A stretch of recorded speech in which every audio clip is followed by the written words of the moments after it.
Welcome to the St. Tammany Parish Planning Commission meeting of January the 10th. Will the clerk please call the roll? Seeger. Here. Ress. McInnes. Here. Willie. Doherty. Here. Fitzmaurice. Here. Crawford. Here. Troncoso. Here. Smale. Truxillo. Here. Mr. Chairman, we have a quorum. Thank you. Public announcements, please silence all phones and electronic devices. If you wish to appeal any decision this commission makes, you have the right to do that, and the cards are over on my right there on the railing. If you wish to speak on any item, I need you to fill out a speaker card, and please let us know if you wish to speak, and if you wish to speak either for or against. Public speaking, 10 minutes each side and 5 minutes in rebuttal. After your case is heard, you're welcome to exit the building or you're welcome to stay in the building. But if you're going to stay, please kind of be quiet so that we can keep going. Please rise for the invocation and the pledge.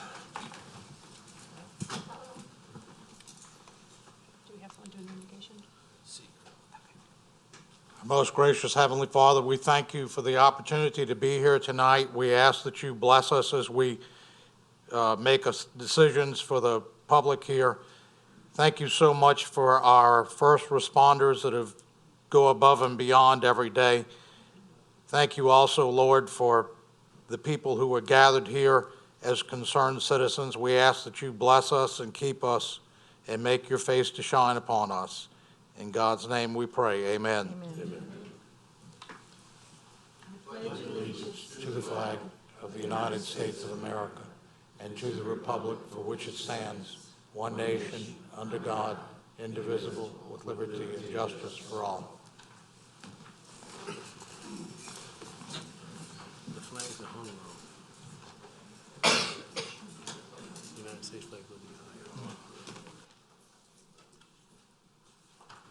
high. All right, in your packet, we had the minutes from the December 13th meeting. Hopefully you've had an opportunity to review them, and if there's any corrections, changes need to be made, please let me know. Otherwise, we'll go to Commissioner Fitzmaurice. Motion to approve. Motion by Commissioner Fitzmaurice to approve. Commissioner Crawford. Second the motion. Second by Commissioner Crawford. Please vote.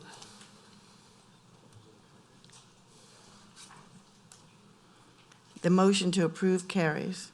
Thank you.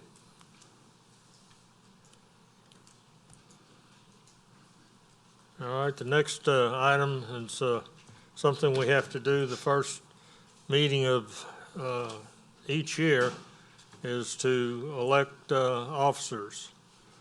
Commissioner Fitzmaurice. I'd like to nominate Dave Doherty as chairman. Commissioner Truxillo. I second. Okay. Any other nominations? I'll close the nominations to the floor, and I'll turn it over to Commissioner Fitzmaurice. Well, I'll call for a vote.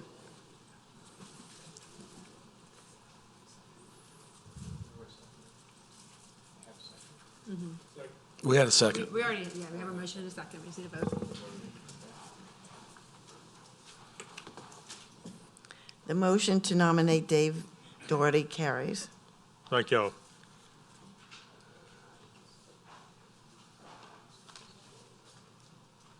All right, then we have to nominate the vice chair and Commissioner Crawford. I nominate Patrick Fitzmaurice for vice chairman. Patrick Fitzmaurice for vice chairman. Commissioner Truxillo. I second. Second by Commissioner Truxillo. Any other nominations? I'm going to close the nominations. Please vote.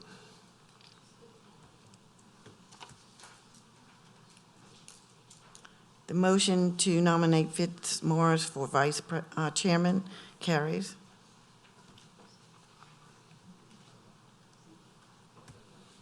All right, and, let's see, we got, Parliamentarian. what? Parliamentarian. Yeah. I'm going to appoint the parliamentarian as Weldon Crawford. So we can move on. Request for postponements. Staff? On page 4, item number 14, 2022-2903 PP, and we have a request to postpone until March. Mr. Schonbergs is here to represent if you have any questions. Okay, who's here? Schonbergs? Okay. You wish to speak? It's just, if y'all have any questions. Well, come on up to the podium. You know us, we're going to ask questions now. This you're asking to be postponed until March, is that correct? That's correct. The developer just retained counsel this evening. We did do a plan change based upon traffic issues over at the site, and that's going to give us time to revise the plan, submit it to staff, and then also meet with some residents as well, too, in the area. Okay, all right. Let me read this into the record so we can get it postponed to the March meeting. It's item 14, the case number is 2022-2903-PP. Maison de Village subdivision, developer owner, Mid-South Developers LLC. Engineer is J.V. Burks and Associates. Parish Council District Representative, Honorable Arthur Laughlin. General location, the property is located west of Louisiana Highway 433, south of US 190, Slidell, Ward 9, District 11. This has been postponed from the June meeting, July, August, September, October, November, and December meeting, and the motion that I need is to postpone until the March meeting.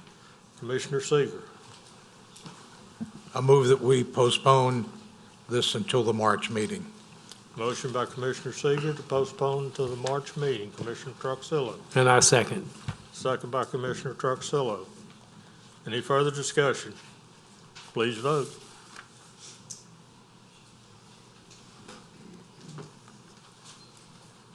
The motion to postpone to March carries. Okay, thank you. The next request is still on page 4, number 15, 2022-3154, PP Nature Walk. Mr. Jeff Shane is here to, no, I'm sorry, Mr. Paul Marone is here to answer any questions you may have. Okay. Paul, you have any comments? It is Jeff, Or excuse Jeff. me. Excuse me, I had a moment. They're interchangeable. Excuse me.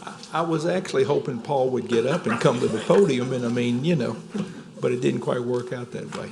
Good evening, Jeff Shane of the Jones Fussell Law Firm at P.O. Box 1810 in Covington, and I represent the owner and petitioner with regard to Nature Walk.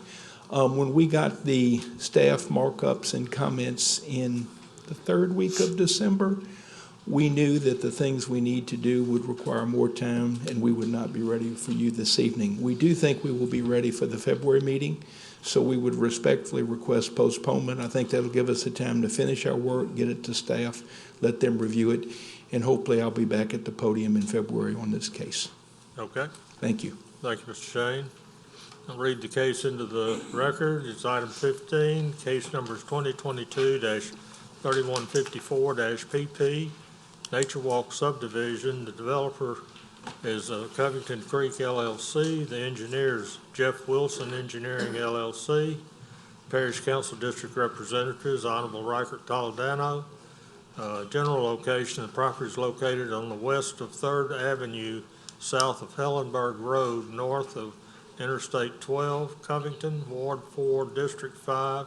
This was also postponed at the December 13th meeting. Commissioner Truxillo. I make a motion to postpone for 1 month. Motion by Commissioner Truxillo to postpone for 1 month. Commissioner Seeger. I second that motion. Second by Commissioner Seeger. Any further discussion? Please vote. Mr. Troncoso? Thank you. The motion to postpone for 1 month carries. Thank you. And item number 19 on page 5, 2022-3193 PP, Jubilee RV and Camping Park. We have a request to postpone for 1 month.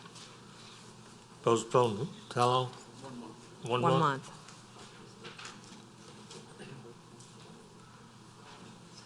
Okay. It's item 19 on page 5. Case numbers 2022-3193 PP, Jubilee RV and Camping Park, phases 1 through 3. Developer owner Jubilee RV LLC, engineer surveyor J.V. Burks and Associates, Parish Council District Representative Honorable Jake Airy. General location, the property is located on the southwest side of US 190, south of Indian Village Road, Slidell, Ward 8, District 13. Commissioner Truxillo. Make a motion to postpone for 1 month. Motion by Commissioner Truxillo to postpone for 1 month. Commissioner McInnes. I second that. Second by Commissioner McInnes. Please vote.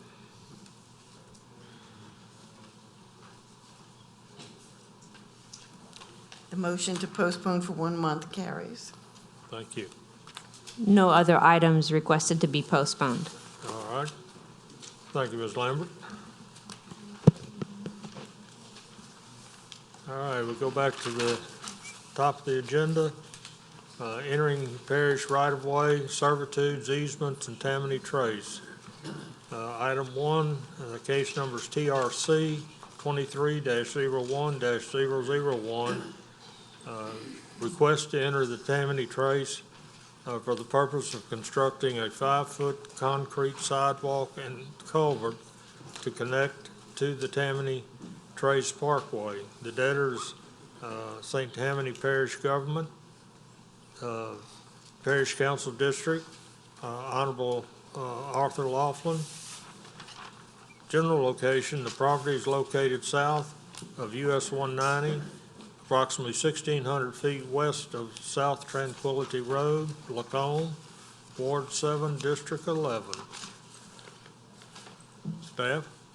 And yes, the petitioner's requesting into the Tammany Trace, basically to just hook up, trying to enter the Tammany Trace to put a bike path so where the residents can actually access the trace, and also put a culvert in.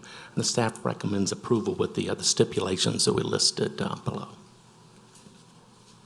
Okay. Mr. Shane? Thank you again, Mr. Chair. Jeff Shane of the Jones Fussell Law Firm at P.O. Box 1810 in Covington, representing JMAC Development LLC, which is the owner and developer of Logan's Trace, Oaklawn Trace. And this is a request to provide a pedestrian access to the trace from the subdivision. The specs are pretty simple. It's a 5-foot wide sidewalk or hard surface connection. It also includes a culvert for some drainage. The maximum area to be cleared is like 10 feet in width. There's no additional trees or anything that will be taken out, but it's certainly going to provide a wonderful amenity for the people of Oaklawn Trace to have direct access to the trace. We understand the obligations that are in the staff report. We understand the indemnities and insurance certificates, et cetera, that have to be provided, as well as the contractor's estimate of costs so that the bond can be set. We're in full agreement with all of the conditions suggested in the staff report, so we respectfully request that you grant consent that we enter the trace subject to our compliance with all requirements with staff. If any of you have any questions, I'll be glad to address them. Okay. Thank you, Mr. Shane. Anyone in the audience wish to speak either for or against on this item? I'm going to close it to the public and bring it back to the commission. Commissioner Crawford. Okay, I think, I'm familiar with this. I think this is a very nice amenity that will add to that neighborhood, giving them pedestrian access to the trace. So I make a motion to approve with the listed requirements from the staff. Okay. Motion by Commissioner Crawford to approve. Commissioner McInnes. Second. Second by Commissioner McInnes. Commissioner Smale. Mr. Shane, it does say that the trace will not be closed or obstructed due to construction for more than 1 hour at any time. Is that the case? Would it be closed at all? We'll certainly be able to comply with that, and I would doubt seriously that the trace would be closed for a connection. I'll look to staff because they have more experience with contractors connecting to the trace. Yeah. But I would just- imagine that we would be able to facilitate our connection at a time when it wouldn't be active out there and cause problems. I just know that it's a problem when people are shut down on the trace, and the bicyclers can't go back and forth, and I know they've had it shut down recently, so. Well, I think that would probably be more in the case where there's a crossing of the trace.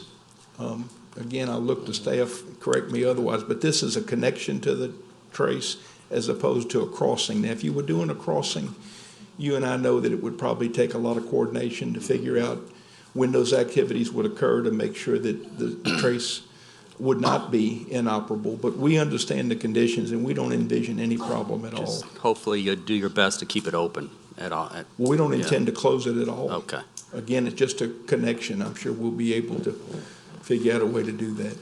very good, thank you. Yes, sir. Okay. We have a motion and a second to approve. Please vote.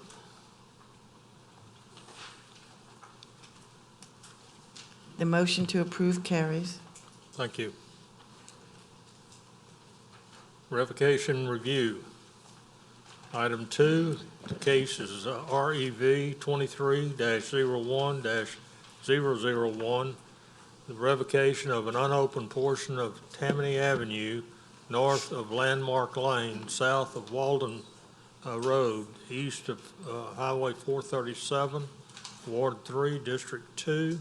The applicant is Cheryl Phillips, Parish Council District Representative, Honorable David Fitzgerald.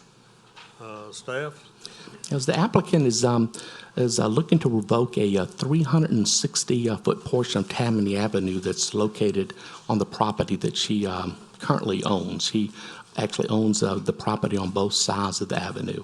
It's kind of interesting, I guess, to note that the parish the Tammany Avenue was taken into the parish maintenance system in August of 1986, and it's a total of 2,640 feet. However, the parish only owns the right-of-way for the 1,284 feet portion of that avenue that's actually in the original boundaries of the subdivision.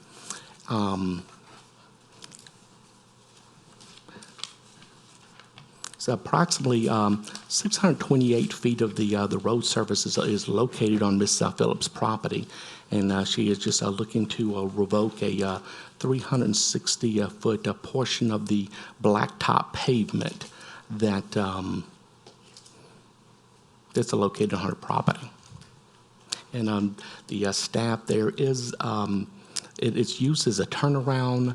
So the staff had reviewed it, and we don't think that we can actually support it. So we recommend denial.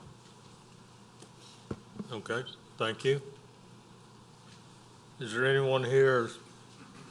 Yes, ma'am, good evening. Hi, well, I'm Miss Phillips. I bought this property in 2016, and in researching about it, I was told that I did own the road from the beginning of my property to the east, all the way to the end. I do own the property on both sides and the end of the road, and the property adjoining mine to the west is not part of the subdivision and was part of the original purchase of that property back in 1957. Mr. Watson purchased 40 acres next to that subdivision, and at that time, the road was a gravel road, and it was their driveway.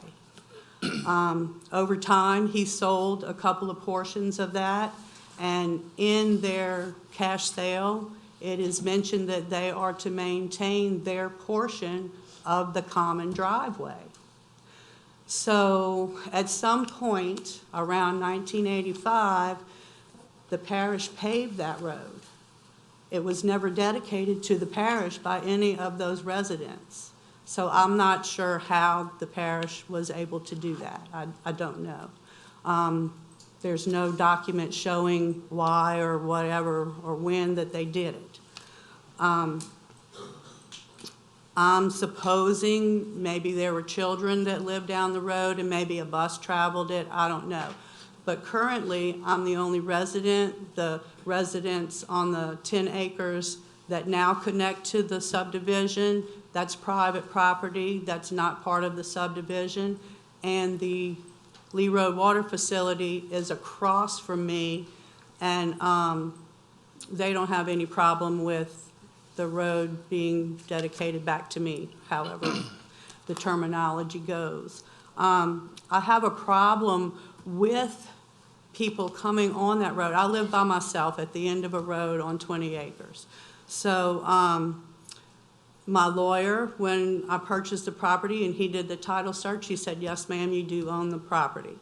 The parish has even said, yes, I own the dirt underneath the asphalt, but they own the asphalt.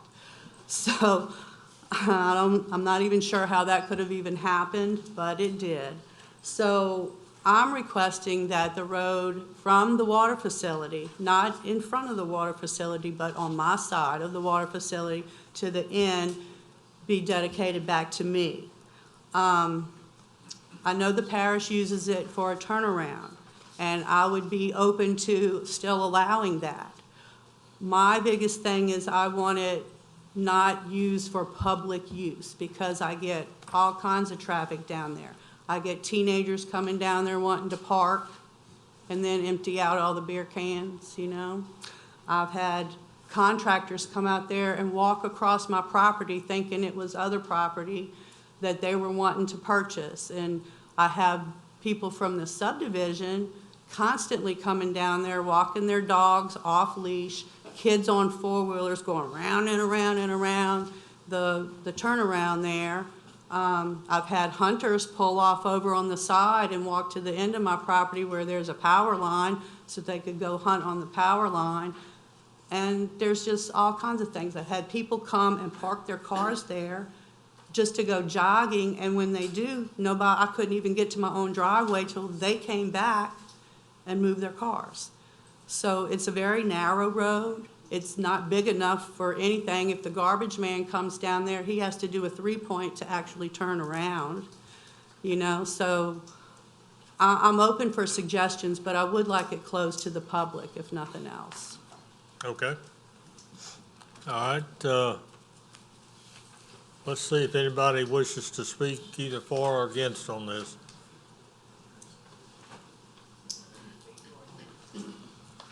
Yes, ma'am. Please state your name and address. Sure.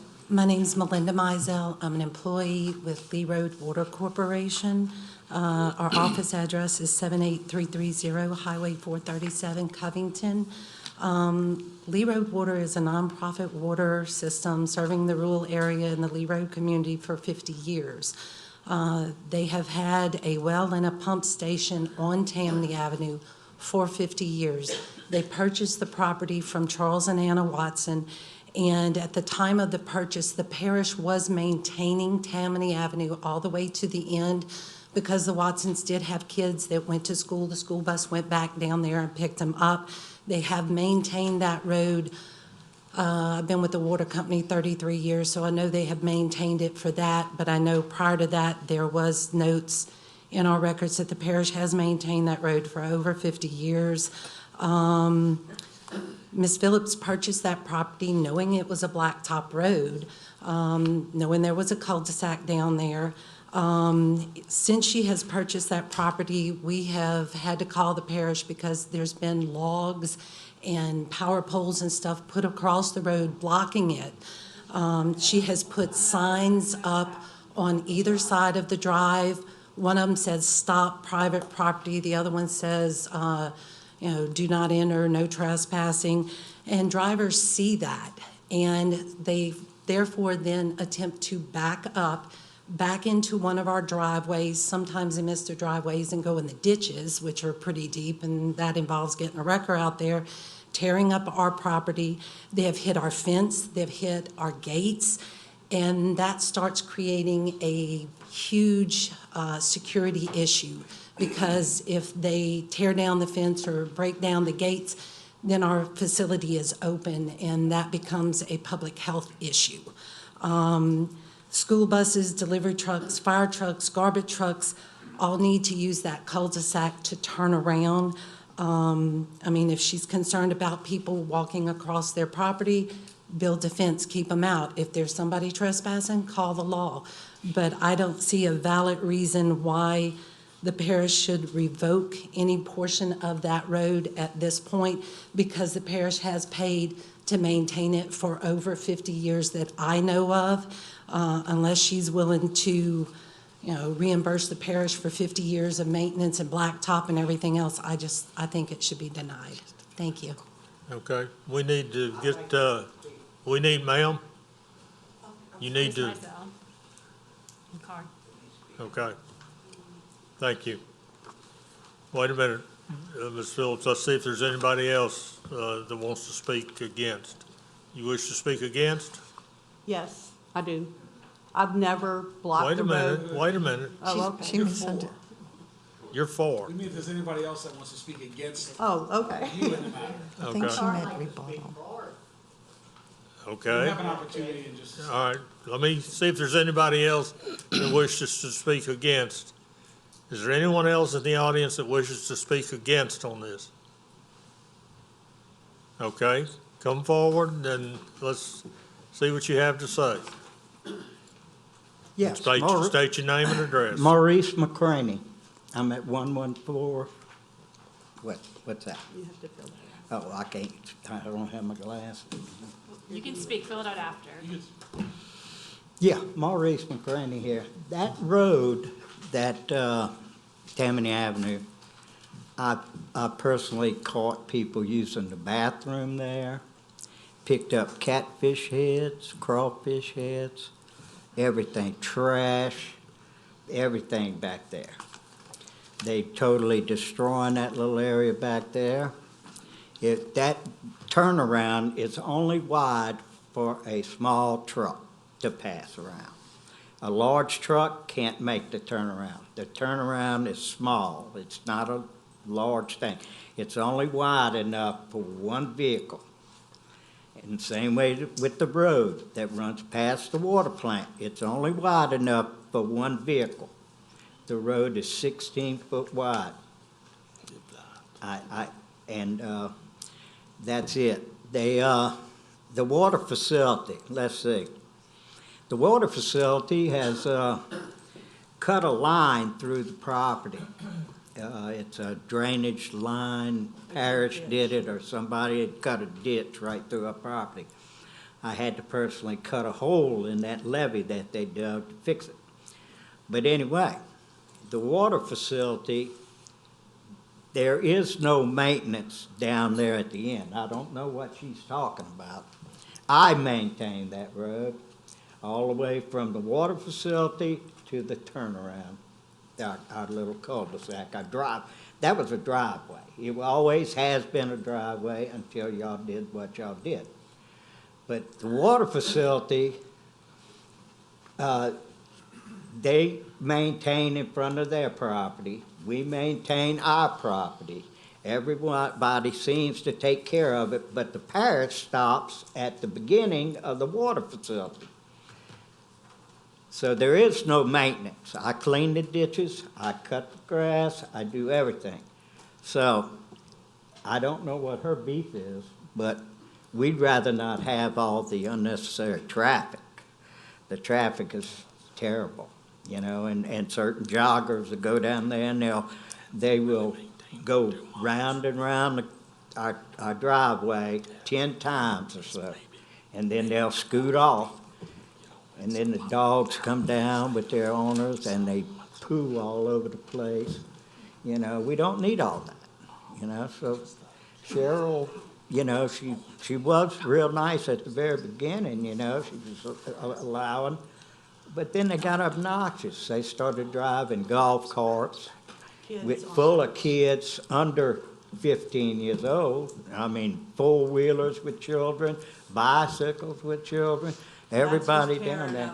And they tearing up the water facility, the four-wheelers driving around with the kids, you know? So the people going down there are destroying your place.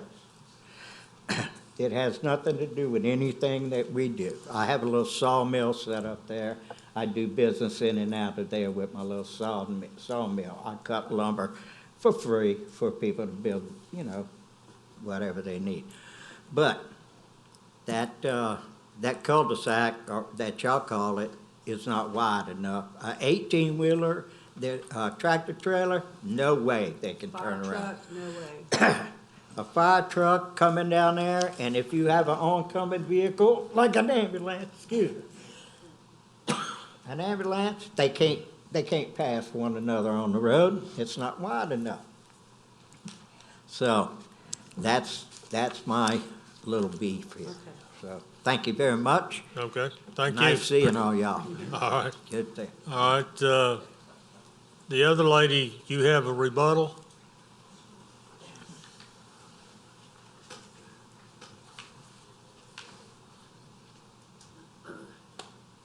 Like I said, you know, we have had delivery trucks, even like UPS trucks or whatever, need to get down there, school buses and that, they can make it around that cul-de-sac.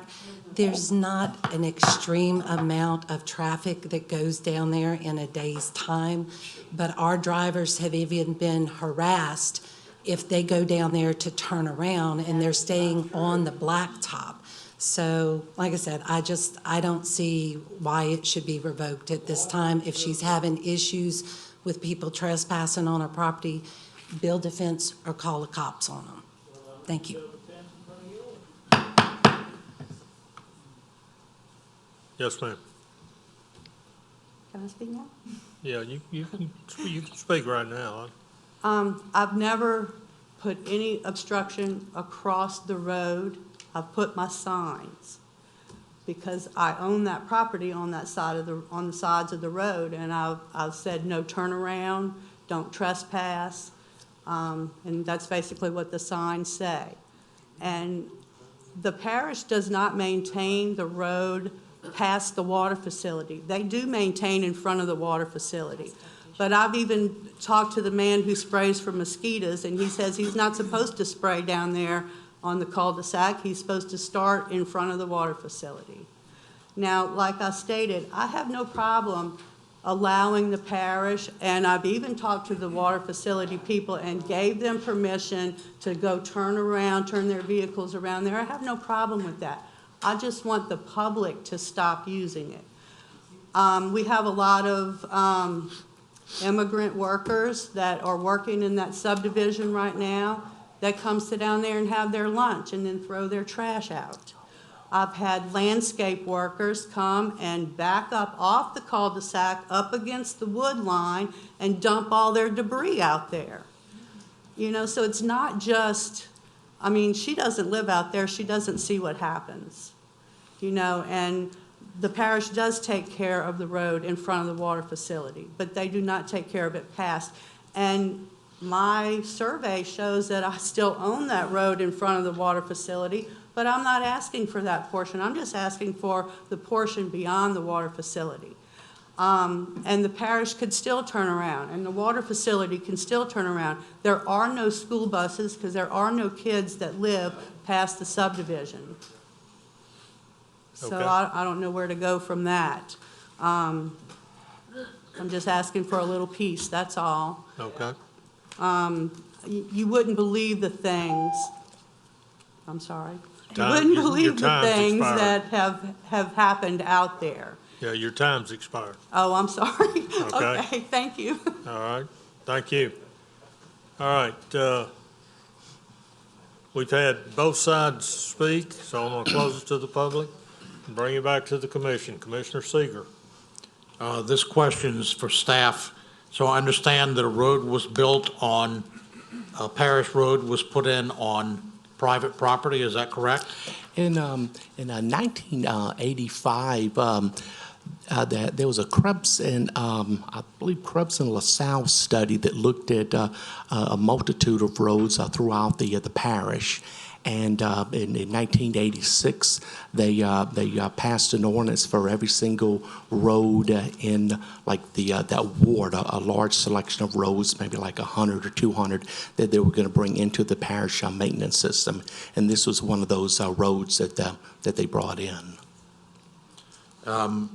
Ms. Phillips, may I ask you a question? If you come up to the podium. Come to the mic. So that was in 86. What year did you purchase the property? 2016. Okay, so the road and the turnaround was already there when you purchased it? The road was there, but my survey shows that I still own all that. And I've had a lawyer, I paid the lawyer to go back and research back to 1923, and he did, and he said there was no dedication to the parish, that if they paved it, they just paved over private property. Thank you. Back to staff. Where does that leave us in terms of who owns the road and the servitude? Well, I did actually locate the ordinance that revoked it back in 1986. So we actually have a file of that in the planning department, as well as the ones over in the Department of Public Works. Now she is correct in the fact that she owns the property. It's just basically, it's our determination, our Public Works determination, that we actually own the asphalt that's on top of her property. So it's a new one for me. Anything else, Tom?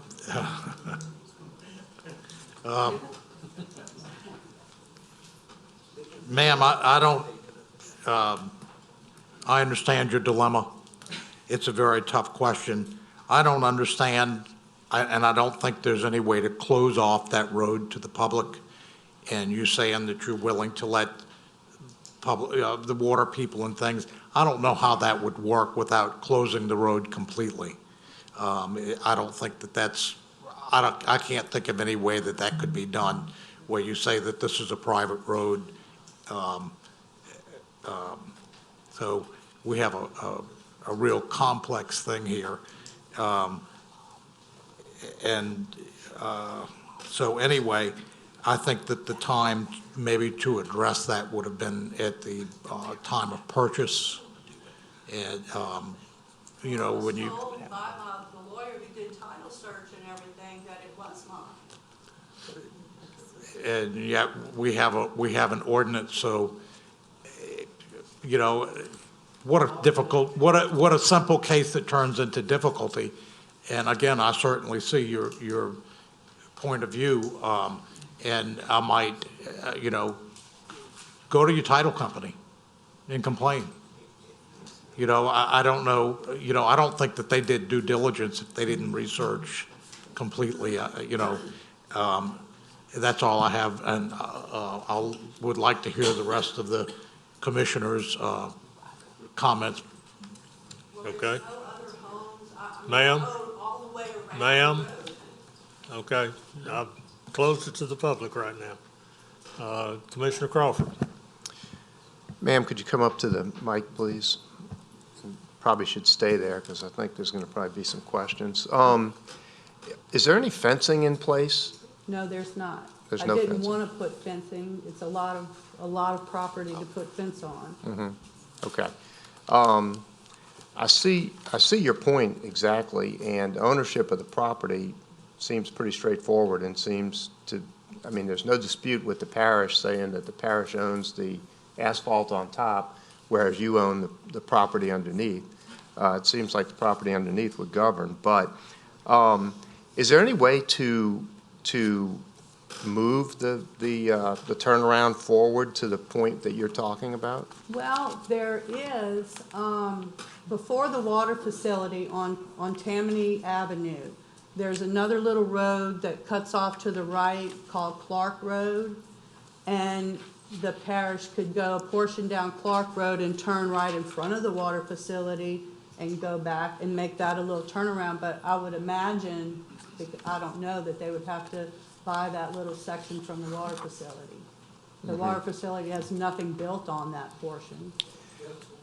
I mean, what it looks like to me, just looking at the plot here that I'm seeing, it seems like at the corner where the water facility meets the road and the part that you're talking about going to the east, if you got together somehow with the parish and said, hey, you know, we can dedicate some property in there to make a turnaround, you'd have to, in other words, you'd have to give up some of your property, I guess, right there just to make a turnaround. I gotcha. Parish would have to go in and do what they do, put some rocks down or whatever, and then in return for that, take the revocation of that.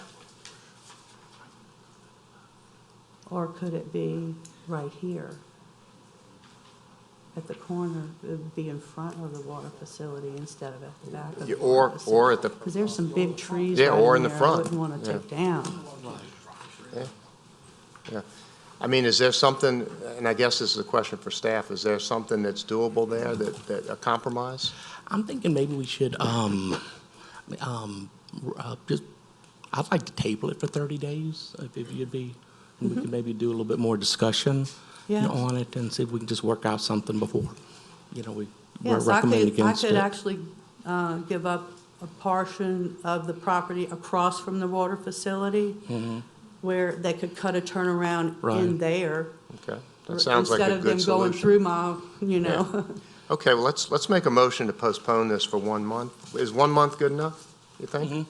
Let's make a motion to postpone for 1 month and let y'all work this out. Okay, thank you very much. Okay, we have a motion by Commissioner Crawford to postpone for 1 month. Commissioner Troncoso. I have a question, a verification, clarification, actually. Does the road service anything other than access? Does it lead to any utilities, maintenance? Ma'am, you need to come to the mic. There is a power line at the end of the property, but they have access through Landmark. They don't really use my street to access. They have an access through Landmark, although they can come down there. I mean, I have no problem with the utilities or anything like that. It's mainly the public and the contractors and the landscapers and all those people that have been dumping things and deer guts and fish heads and stuff and those kinds of things. Because they think that, you know, it's a dead-end road, they can do what they want. Okay, I second Mr. Crawford. Okay. We have a second to postpone. Commissioner Truxillo. I have a question, but I don't know who to ask. So I'm just going to ask it. If you want to wait till we get. No. This may shine some light on things that I think. And as is, staff, legal, I don't know. As is, could the property owner put a gate across that road after the water plant? No. Okay, you answered my question. Thank you. I was actually told. Commissioner Fitzmartin. Yeah, I was going to have a similar comment to Commissioner Crawford. I mean, it looks like that there's a way to access the water company property other than going onto your property on the parish road.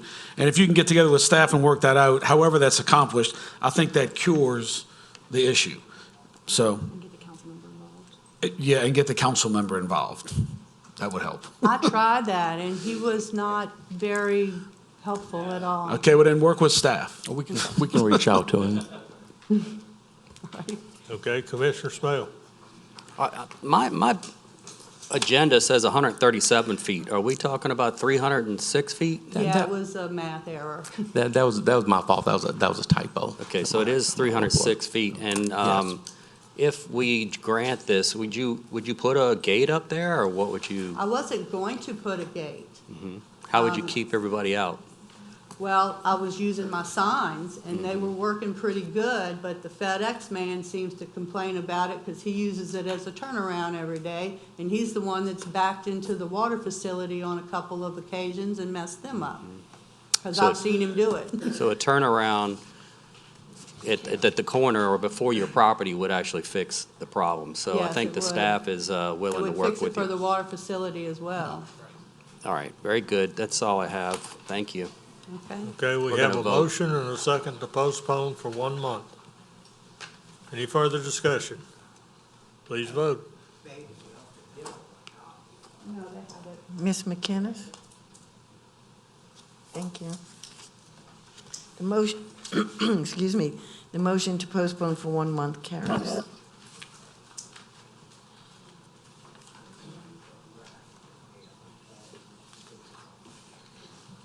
Okay. All right, we go to minor subdivision review. Item 3, case numbers 2022-3179-MSP, minor subdivision of parcel D into parcels D1, D2, and D3. Owner and representative is Casa de Leon Development LLC, Ricky Bowles. Surveyor is Kelly J. McHugh and Associates. Parish Council District Representative, Honorable Martha Cassapon. General location, the property is located on the north side of Bayham Road, west of Louisiana Highway 1077, Covington, Ward 1, District 3. Staff? The applicant is requesting to create 3 parcels from 15.08 acres. The minor subdivision request requires a public hearing due to parcel D was previously part of a minor subdivision approved in September 2017, and parcel D3 does not meet the minimum lot width of 300 feet required under the A1 suburban zoning district and requiring a waiver from the Planning Commission. Okay, thank you. Someone here representing? Good evening. And you are? Good afternoon, Ricky Bowles. Address is 72505 Wise Road, Covington, Louisiana, 70433. I am the owner of the property. As Ms. Helen stated, we went through the requests and granted so far of turning D1 into D2 and D3 for the sole purpose of my children to build a home on the property, giving them, one of them's getting 2.5 acres, and the other's getting 2 acres. And D1, it leaves 100-foot shortage of the requirements. It only has 200 foot of road frontage instead of 300. So here today to request and hopefully grant that we, D1 would be allowed to have just 200 foot of road frontage. Okay. Anything else? That's it. Okay, let's see if anybody else wants to speak on it. Anyone in the audience want to speak in favor of this? Anyone wish to speak against on this? I'll close it to the public and bring it back to the commission. Commissioner Fitzmaurice. Yeah, I don't really have a problem with this, considering the other 2 parcels only have 150 foot, and this is actually going to have 202 feet to access a larger parcel. So I'll make a motion to approve with the waivers. Motion by Commissioner Fitzmaurice to approve with the waivers. Commissioner Truxillo. And I second with the waiver. Second by Commissioner Truxillo with the waivers. Commissioner Smale. So D1 and D, No, Mr. Smale. D1 and D2 there was a request to rezone only those 2 parcels to A2. to allow for the creation of those two parcels. The other parcel that is, there's a request to reduce the width is A1. It will remain A1. As far as I know, there's no plan of further re-subdividing it. So because of the configuration, then, you know, the two smaller parcels meet the minimum lot width of A2 of 150, then there's a remaining of 200 feet, and that's the reason for the request of the waiver. So D1 and D2 are already on A2 zoning. That's correct, yes. Okay. Yes. Very good. That's all I have. Thank you. Okay, we have a motion and a second to approve. Please vote.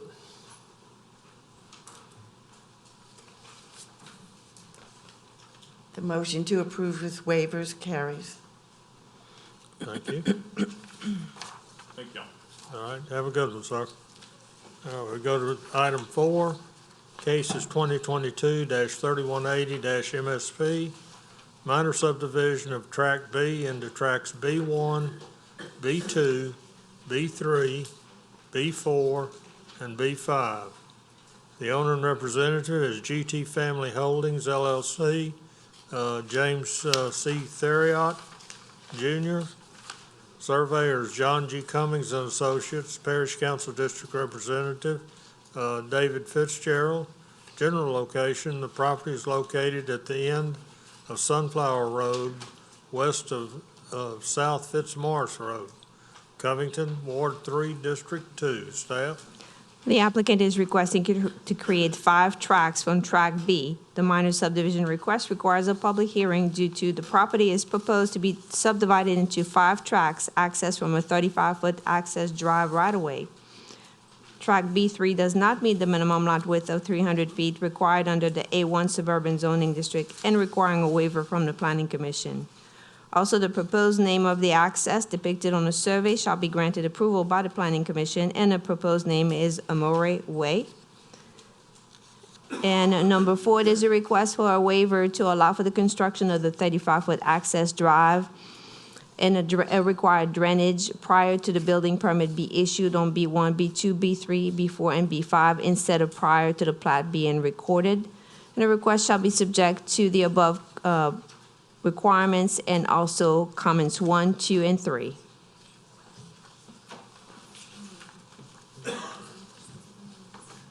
Anything else? Okay.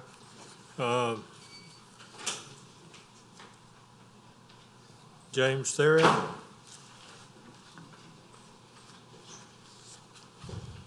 And I may be pronouncing that wrong. It just depends on what part of the world you're from. Terrio. Yes, Okay. sir.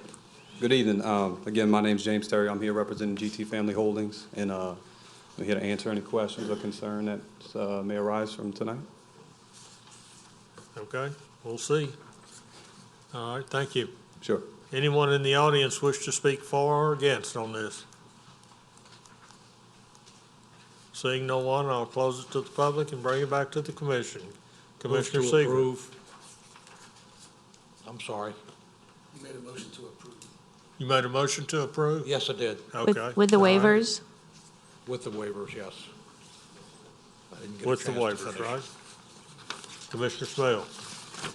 I'm just a little confused by the map on the back of page 2. Yes, please disregard this map. I'm sorry, this is an error. If you want to go behind just Okay, the next so- one, All right. sincere apology. Yeah, our survey is on page 40 of the PDF. Yes. All right, very good. That clears it up for me. I will second the motion. Okay. We have a second by Commissioner Smale. Any further discussion? Please vote.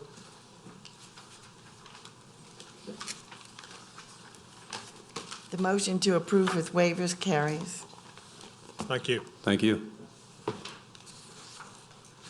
All right, we go to item 5, cases 2022-3181-MSP, a minor subdivision of 8.825 acres and 33.285 acres in the parcels A3, A4, and A5.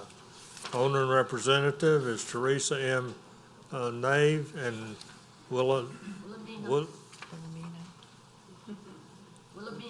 Wilhelmina Morgan Brooks. Surveyors Land Surveying LLC. Parish Council District Representatives Honorable Martha Casabon. General location, the property is located on the west side of Louisiana Highway 25, south of Teresa Nave Road, Folsom, Ward 2, District 3. Staff?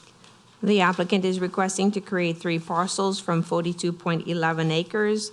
The minor subdivision request requires a public hearing due to parcels A4 and A5 do not meet the minimum lot width required under the A1 suburban zoning district, which should be a minimum of 300 feet, and requiring a waiver from the Planning Commission. Okay, thank you.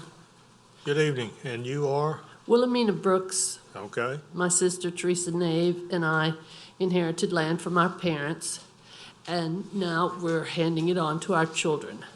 My sister Teresa is giving the old house, Mama's house, and 5 acres, we understand it has to be 5 acres, to Lisa, that's her daughter. And then I'm dividing the land, the other acres, between my sons. All right. Let me see if there's anybody. We're keeping it in the family. It was homesteaded. There's a lot of family stuff homesteaded, around. 1865. All right. Let's see if anybody in the audience wishes to speak. Anybody in the audience wish to speak either for or against on this item?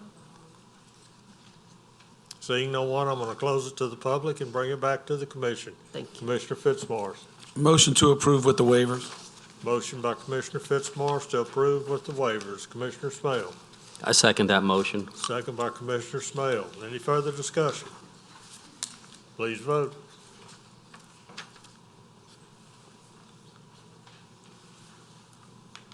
The motion to approve with waivers carries. Thank you.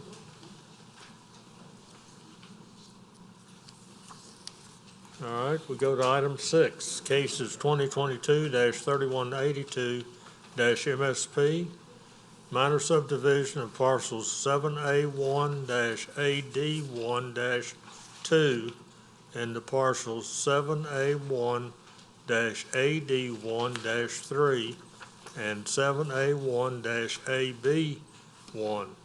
Owners, Allstate Financial Company, BLWL LLC, Don McMahon. Representative is Jeffrey Shane. Surveyors Low Engineers. Parish Council District Representative is Honorable Marty Dean. General location, the property is located on the west side of Oshner Boulevard and on the north side of West Oshner Boulevard. Covington, Ward 1, District 1. Staff? The applicant is requesting to create 2 parcels from parcel 7A1-AD1-2. The minor subdivision request requires a public hearing due to parcel 7A1-A1D1-2 was previously part of a minor subdivision approved in September 2022. And the request shall be subject to the below comments, which is comments 1, 2, and 3. Okay. Good evening, Mr. Shane. Thank you, Mr. Chair. Jeff Shane of the Jones Fussell Law Firm, P.O. Box 1810 in Covington, representing the owners and petitioners in this matter. This is a simple amendment to the minor subdivision to create 2 lots. These properties were previously combined into 1 parcel at the prior hearing, as noted in the staff report. We combined those parcels prematurely as it relates to our business plan. Simply made a mistake, shouldn't have asked that they be merged. So we now ask that they be separated.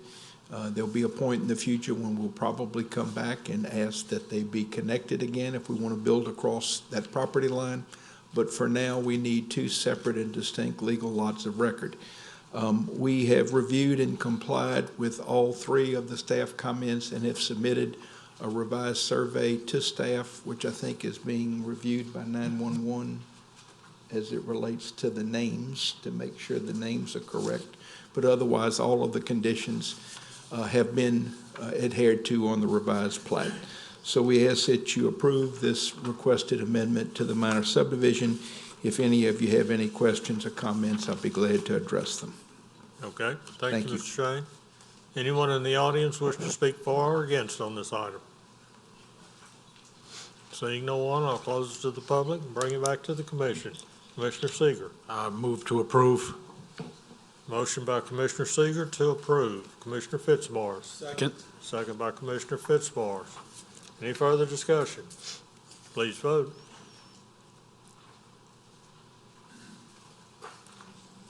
The motion to approve carries. Thank you. We go to item 7.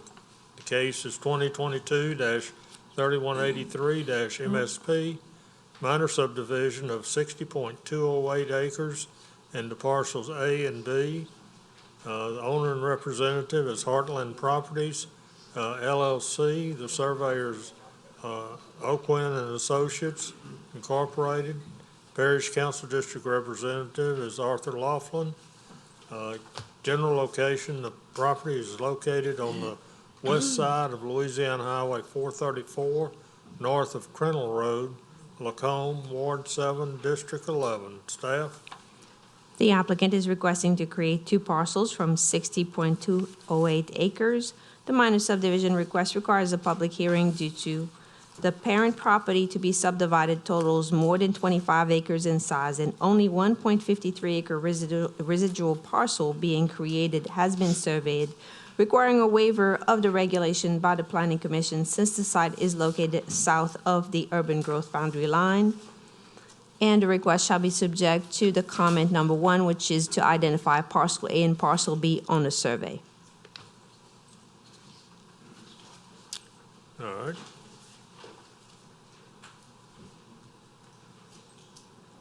Anyone here representing on this case?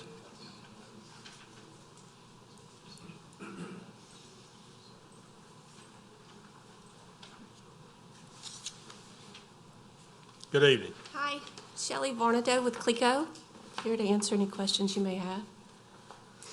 Okay. Have you filled out a card? I'm sorry? You filled out a card to speak? I kind of got thrown in this at the last minute, so no, I have not. All right. Well, you can go ahead and speak and then fill out the card. Okay, our plans are to build a substation for growth and development in this area. I don't know what kind of questions you have. Okay. All right. Anyone in the audience wish to speak for or against on this item? I'm going to close it to the public and bring it back to the commission. Commissioner Crawford. Okay, I just have one question. So you're going to build a substation. Would that be in, I assume these are going to be front and back pieces, parcel A and B? One's on the highway and the other one's behind it? She's just trying to build on the 1.5 acres. Oh, that's, It's a very large parcel of land, and that's the purpose of having it on your agenda, is because it's such a large parcel of land. They just went through the effort of surveying the 1.5 acre, and that's the reason why it requires a waiver from the Planning Commission. okay. So the 1.53 acres is going to be parcel, It's going to be parcel A, okay. and this is what is planned to be purchased by Clico. That's what I was informed of, to build a substation. Correct? Okay. Yes, correct. And the remainder will be parcel B at this time? That's correct. Okay. Okay, I think that's fine. Certainly, it's right there on the highway, and it's growing, so we'll need that. So I'll make a motion to approve. Motion With- by Commissioner do we have a Crawford waiver? to approve with the waiver? With the waiver, yes. Okay. Commissioner Truxillo. Yes, ma'am. This substation you're building, is that to help enhance the reliability to the community? Absolutely, yes. I second. Second by Commissioner Truxillo. Commissioner McInnes. Ms. Varnado, I was curious, is there going to be any sort of screening or landscaping? There will be on each side, not the highway frontage, but on both sides, there will be a buffer per the landowner's request. And also, we will have, for safety reasons, a chain link fence with barbed wire and a locked gate. Oh, you can't landscape the front, like outside the We fence? have to access it from the front, from the highway. I mean, if you're asking me, I mean, I could certainly, yes. I think that would. Landscape it if you'd like. There's, yeah, I would. Okay. I just think that, there's a lot, other uses in that area, and it would just make it blend more. Okay. If you had, between the road and the fence, some, I don't know, some kind of greenery. Okay. Just as a point of clarification, before the substation is put up, it's subject to all engineering and planting requirements, landscaping requirements, and engineering requirements. So basically, a site work permit has to be pulled, and they're subject to meeting all the requirements, just like if they would be building, a structure, a building. But are there requirements for landscaping in front along the road? Yes, ma'am. Same requirements as you would have for if you're building a building. Yes. Okay, all right. Yes. Very good. Okay. Commissioner Snell? I'm sorry, Chairman, but did we ask for anybody in the audience that was against this? We did ask that already? Okay. I must have missed it. I'm sorry. What is zoning PBC1? That's, Planned business? That's next to it? What is it adjacent to this property? What is the zone directly to the south? To the south, it is PBC 1. Okay. That's all I have. Thank you. okay. There's no one else in the queue, so we're going to call for the vote. Please vote.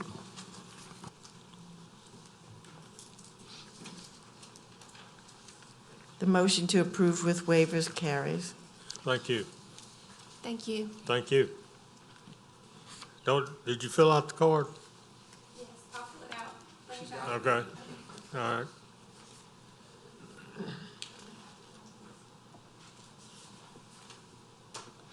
All right, we go to item 8. Case is 2022-3198-MSP, minor subdivision of 5 acres and 10.5 acres into parcels A and B. The owner is Gerald Glenn Bradford and Clearwater Sanctuary, Nancy Torkson. A representative is Paul Marone. Surveyor is Land Surveying LLC. Parish Council District Representative Cheryl Tanner. General location, the property is located on the west side of Louisiana Highway 1083, south of Louisiana Highway 40, north of Hemp Hill Road, Bush, Ward 5, District 6. Staff? The applicant is requesting to create 2 parcels from 15.05 acres. The minor subdivision request requires a public hearing due to parcel A does not meet the minimum required width of 30 feet for the creation of a flag lot and requiring a waiver from the Planning Commission. All right, thank you. Mr. Marone? Good evening, Mr. Chairman, members of the commission. Paul Marone on behalf of Clearwater Sanctuary and Ms. Torkson. The parcels that are subject to this request are 2 unplatted parcels along Highway 1083. These are both larger parcels, with one being just over 5 acres and one just under 10 acres. A little bit of history about these parcels. They were once combined into one tract. In 2002, Mr. Bradford acquired 5 acres of that larger tract. That's parcel A on your re-subdivision map. However, in 2002, at the time of that acquisition, parcel A did not have any frontage on Highway 1083. It was accessed off of a 20-foot wide private access servitude. More recently, over the years, a dispute arose between the owner of parcel A and Mr. Bradford on parcel B. Part of that dispute had to do with the servitude. It ended up in litigation. The parties ended up resolving the litigation with the agreement that Ms. Torkson and Clearwater Sanctuary would sell to Mr. Bradford the 25-foot strip from Highway 1083 to his parcel, thereby eliminating the need for the servitude, which would give him then full ownership all the way up to the highway. So the request before you is not to create a new parcel. Rather, it is to take the area where the servitude used to be, widen it a little bit, and combine it with parcel B so that the owner of parcel B will in fact own frontage all the way up to Highway 1083. The request is before you this evening because the flag lot requirement is 30 feet in width. The strip is 25 feet, so we're 5 feet short.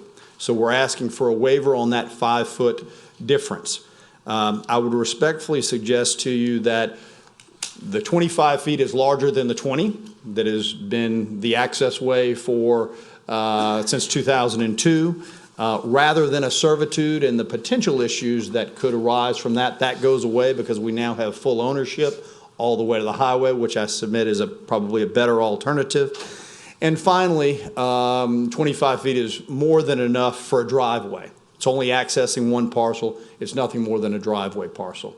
So with all of that being said, and that background for your consideration, we would respectfully request your approval of our re-subdivision request and the waiver for the 25-foot connection up to Highway 1083. And I'll be happy to answer any questions that any of the commissioners might have.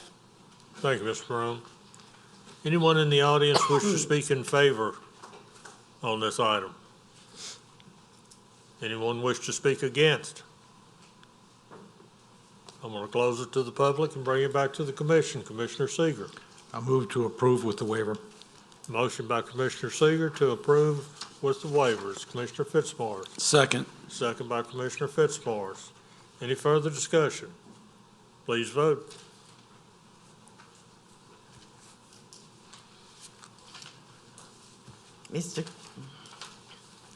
The motion to approve with waivers carries. Thank you.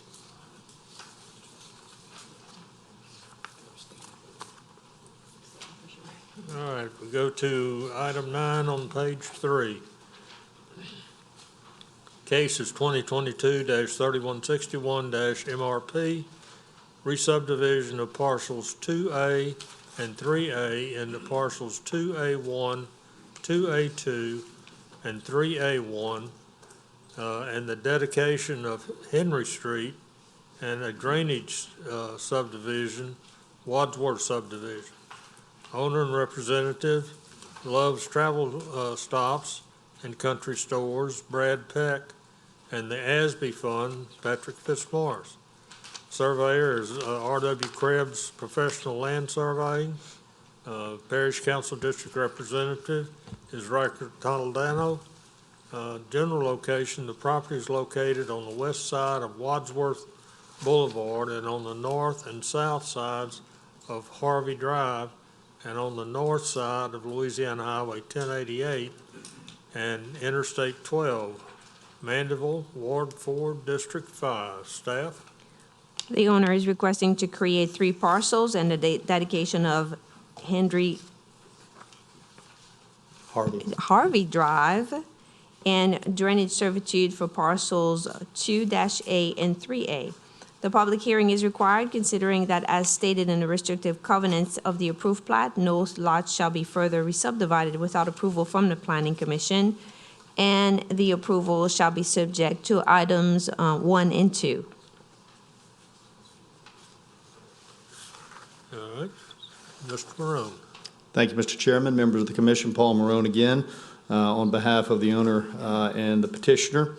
This 31 acres is part of the Wadsworth PUD, located on the west side of 1088 north of I-12. The 31 acres consists presently of parcels 2A and 3A.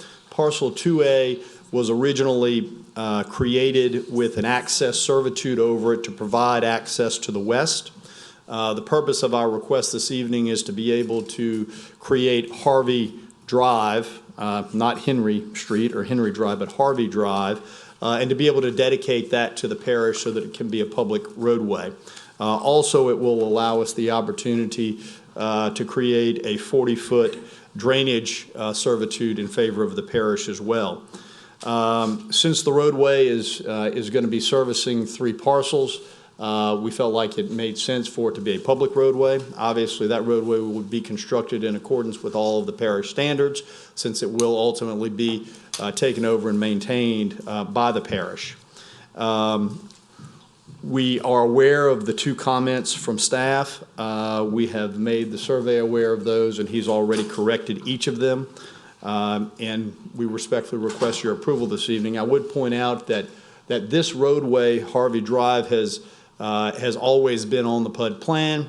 All of these changes are consistent with what is on the PUD plan and what has been intended. We just needed to have the mechanism to be able to make this dedication of the roadway and the drainage servitude, and your approval this evening would facilitate that. I'll be happy to answer any questions that any of the commissioners might have at the appropriate time. Thank you, Mr. Morone. Anyone in the audience wish to speak in favor on this case? Anyone wish to speak against? I'm going to close it to the public and bring it back to the commission. Commissioner Crawford.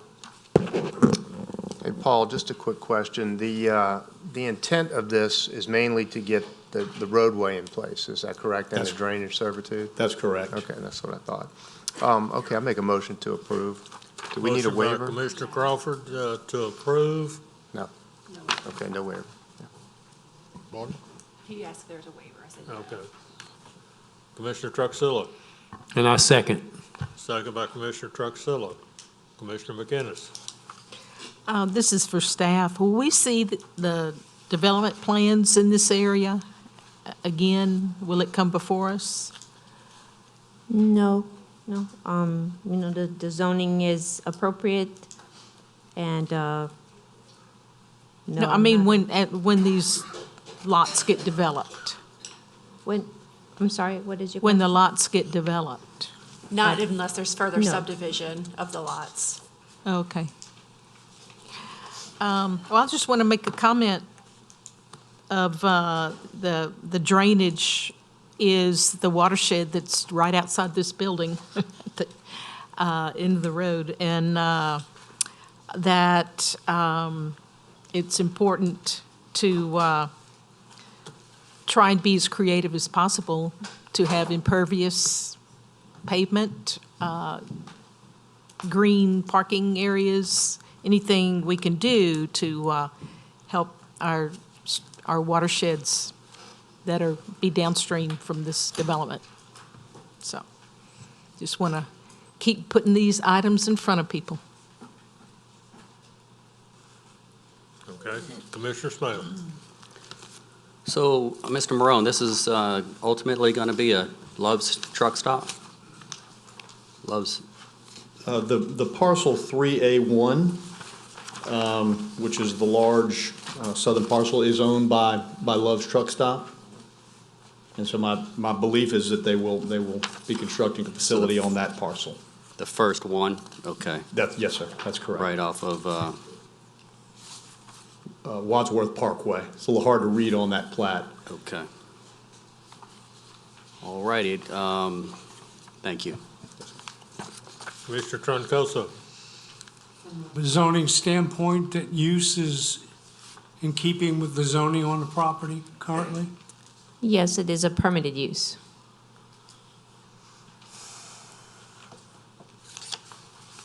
Okay, no further questions. Okay. We have a motion and a second to approve. Please vote. Mr. Smale, Mr. Troncoso. Thank you. The motion to approve carries.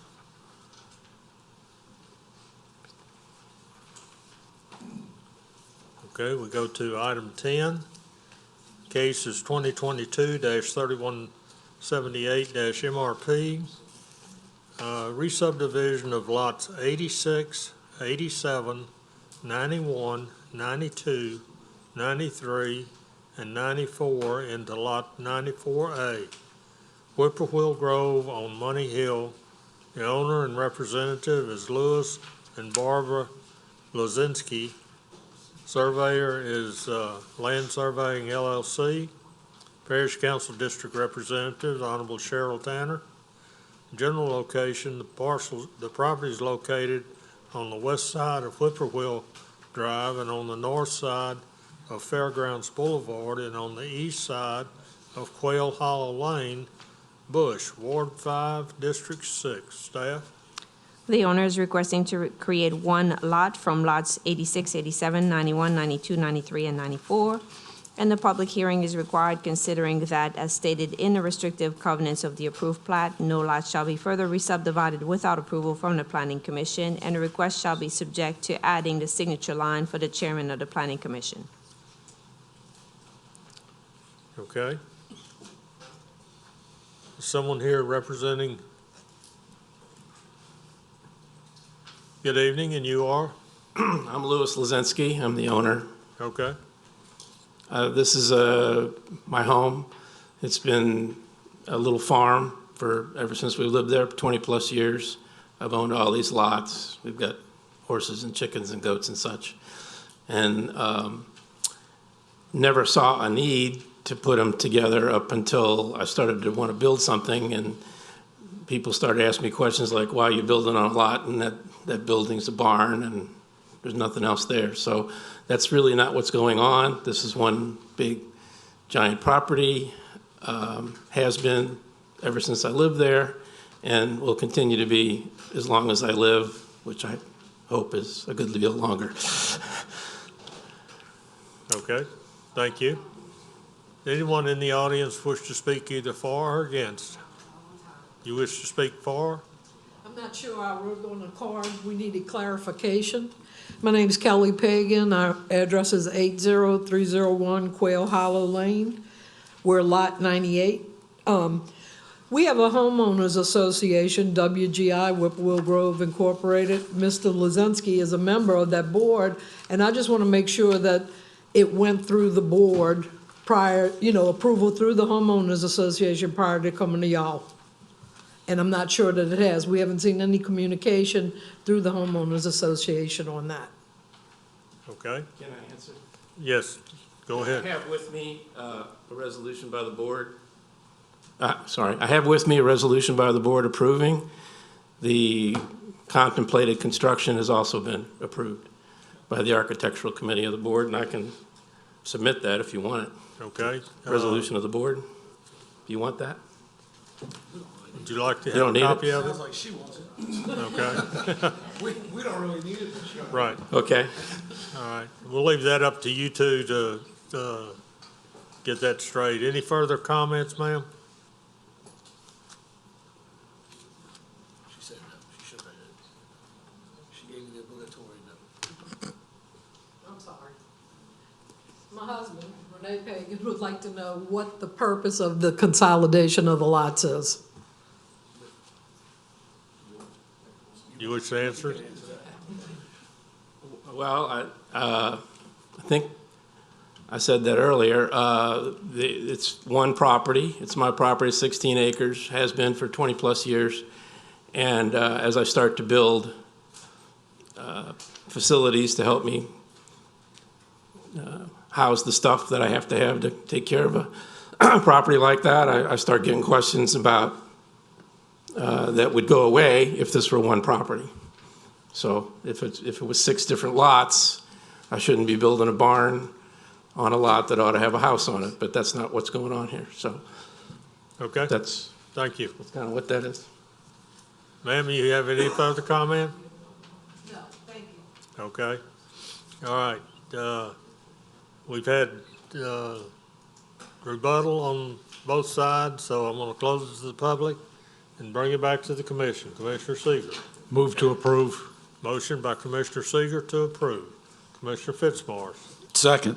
Second by Commissioner Fitzmaurice. Any further discussion? Please vote.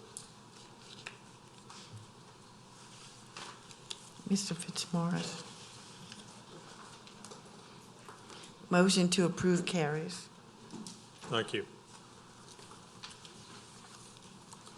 All right, item 11, cases 2022-3194-MRP, re-subdivision of Lot 30, River Park Estates, Phase 2, and .686 acres into Lot 30A, River Park Estates, Phase 2. Owner and representative is Don C. Kimberly Grossnickel. Surveyor is John G. Cummings and Associates. Parish Council District Representative is Honorable David Fitzgerald. General location, the property is located on the north side of River Park Drive and on the east side of Hill Street, Covington, Ward 3, District 2. Staff? The owner is requesting to create one lot from Lot 30 and also add a .686 acre portion to Lot 30. And the public hearing is required considering that, as stated in the restrictive covenants of the approved plat, no lot shall be further re-subdivided without approval from the Planning Commission, and the request shall be subject to providing a signature line for the chairman of the Planning Commission. All right, thank you. Don C. or Kimberly? Good evening. Good evening. Yeah, I'm Don Grosnick, owner of the property. We're just looking to get the pieces of property put together to put a storage building on it. Okay, all right. Anyone in the audience wish to speak in favor? Anyone wish to speak against? I'll close it to the public and bring it back to the commission. Commissioner Fitzmaurice. So if you can come back real quick, I think I understand. You're just adding a piece to your existing property. Yeah, well, we've been owning the property, but Oh, you're just putting it together. Yeah, I recently had a building on it that burnt down, and I'm trying to put another storage building on it. And in order to do that, I was told that I need to get it put together. Put them together. Okay, I'll make a motion to approve. Motion by Commissioner Fitzmaurice to approve. Commissioner Crawford. Second the motion. Second by Commissioner Crawford. Any further discussion? Please vote.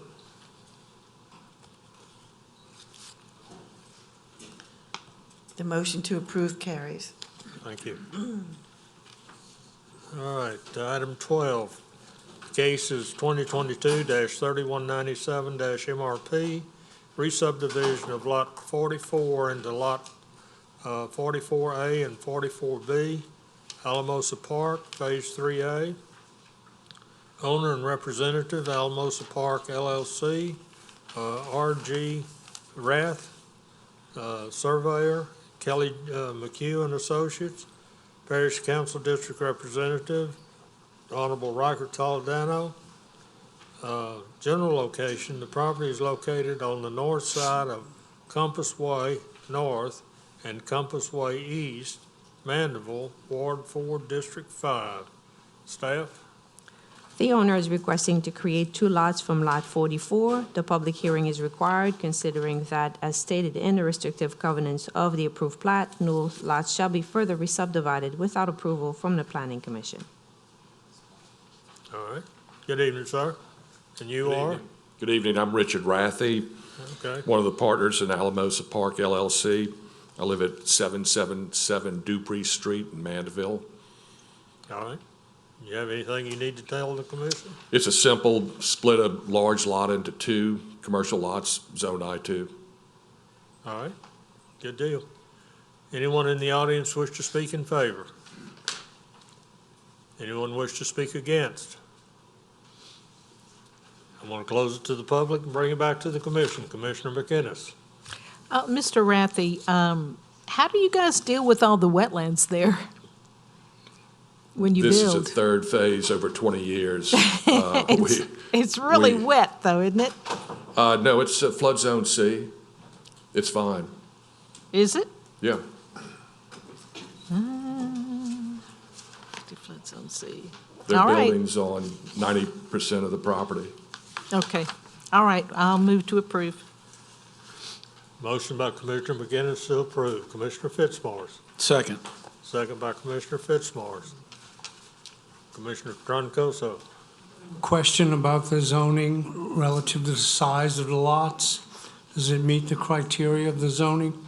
Yes, sir. The minimum lot size is 20,000 square feet, and the minimum lot width is 80 feet, so it does meet. Do the you requirement. have 20,000 square foot lots in the park now? No. We have larger lots. Yes. Yeah. Than Why, 20 why so small? People are requesting smaller lots. What type of, just curious? It's just a commercial building or, office warehouse. Office warehouse? Yeah. Mhm. Okay. Thank Okay. you. All right, we have a motion and a second to approve. Please vote.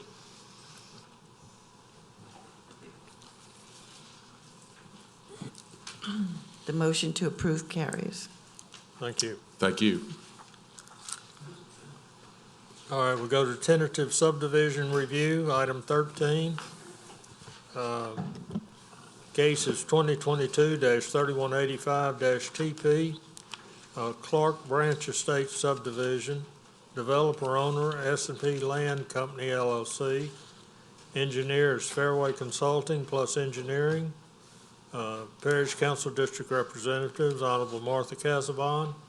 General location, the property is located on the east side of Louisiana Highway 450, McDougal Road, north of Louisiana Highway 25, Folsom, Ward 2, District 3. Staff? Yes, sir. The tentative plans and documentation have been reviewed by this office, and an inspection was made on the site on December 29th, 2022. Approval of this case shall be subject to the items listed below. More specifically, items number 1, a traffic impact analysis is required for this development in accordance with St. Tammany Parish ordinance and was received by this office on December 16th, 2022 and is currently under review. Number 2, the developer needs to contact the 911 addressing office regarding this phase of Clark Branch Estates to get lots addresses issued and road names approved. Number 3, pursuant to ordinance section 12556, the developer is requesting a waiver of the maximum cul-de-sac length of 700 feet. See attached letter. A waiver of this section requires a 2/3 majority affirmative vote of the Planning Commission. Number 4, pursuant to ordinance section 125-61, the developer is requesting a waiver of the maximum block length of 1,500 feet. See attached letter. The waiver of this section requires a 2/3 majority affirmative vote of the Planning Commission. Number 5, a waiver of the required central water and community sewer systems is being requested for this development. See the attached letter. This waiver will need to be granted by the Planning Commission and the Director of Environmental Services before individual water and sewer can be utilized. A waiver of this section requires 2/3 majority affirmative vote. And number 6, in accordance with St. Tammany Parish Ordinance Section 125-88, all drainage rights-of-ways and servitude shall not be located on within an individual lot. The current lot configuration shows lots encumbering with the private drainage servitudes. As such, the plan needs to be revised to conform to Section 125-88, or a waiver of this ordinance section granted by a 2/3 majority affirmative vote. Additionally, items 7, 8, and 9 need to be addressed as well. Thank you. All right, thank you. All right, S&P Land, are you here representing? Yes. And you are? Good evening. I'm John Catalanato with Fairway Consulting and Engineering. I also have with me the owner, Mr. Bubba Perlew, and our lead civil engineer, Dustin Silvernagel. Thanks for the time to address the commission. Just a quick overview of the development. It's a little over 400-acre site, currently zoned A1. We are complying with the requirements of the current zonings. Rezoning is not required. What we're proposing is 65 estate-sized lots, all more than 5 acres, and a minimum lot width of 300 feet. To address a couple of the comments that the staff provided, we did provide the TIA. It is under review, as the staff mentioned. The TIA does not have any recommendations for improvements to any of the state highways. There's one recommendation to slightly modify the entry angle of the boulevard entrance to LA 450 to help with site triangles and site view. Comment number 2, we have completed and coordinated with the 911 addressing office. Currently shown on the plat, Bob White Street is replaced with Cottontail, and Chickadee is going to be replaced with Red Wolf, so that item is taken care of.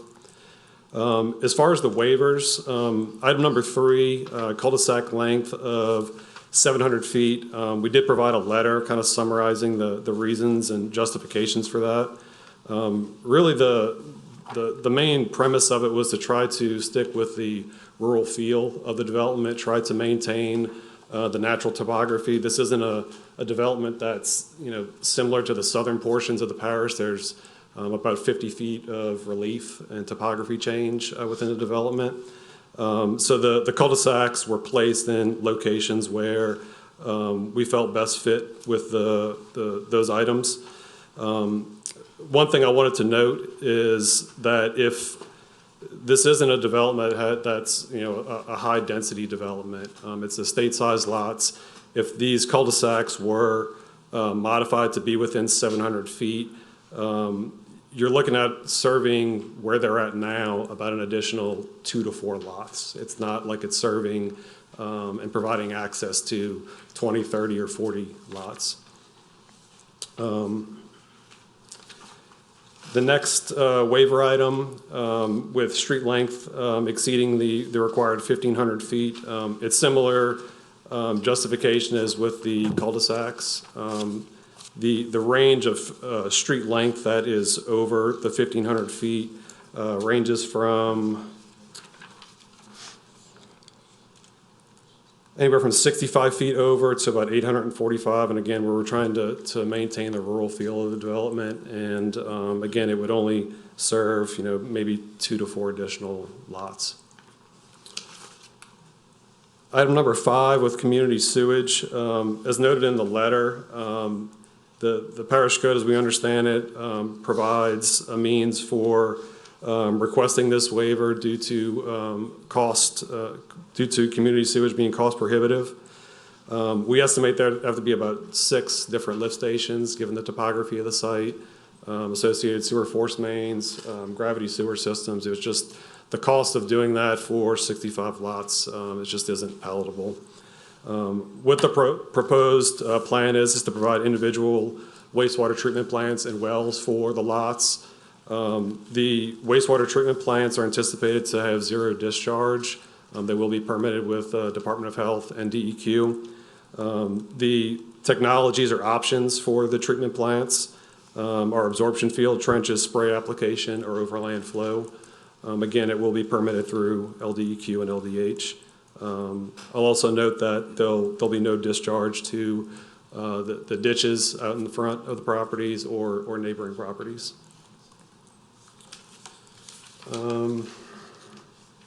The last item related to the drainage rights of way and servitudes.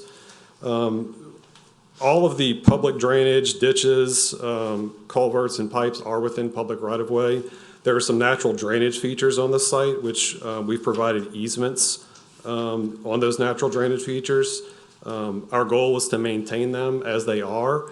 One thing after submitting and then discussing with the owner and internally, what we're going to propose to do is maintain those easements on those natural drainage features, and then we'll provide a drainage servitude to allow access to the parish or the public from the rights of way, a minimum of 2 points of entry to any natural drainage features that will remain on private property.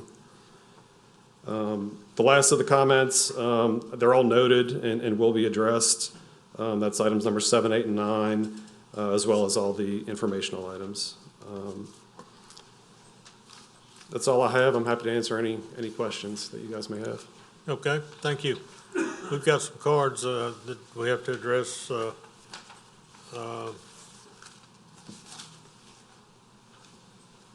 Jamie Truitt. You say you just want to speak on other? Yeah, we're not, my name's Jamie Truitt. I'm the fire chief, Tammany Fire District 5. We service the area the subdivision is going. And we're not for or against the subdivision. We're just asking to give consideration to life safety due to the fact that it's a bit remote from our water supplies, and consider putting in some, making sure the ponds are adequate volume to support firefighting activities, that they're accessible for us to draft out of to provide fire protection in the subdivision. And more than willing to work with the owners and the engineers to accomplish that. Okay, all right. Okay. Matt Garver? Against. Matt Garver's against. Good evening. Good evening. Trying to adjust that real quick. My name is Matt Garver. Address is 87177 Highway 450. It's Folsom area, Louisiana. I'm an adjacent landowner to the proposed development. Essentially, the only objection that I would like to voice on behalf of a couple of the residents here is with regard to the waiver for the sewage waiver.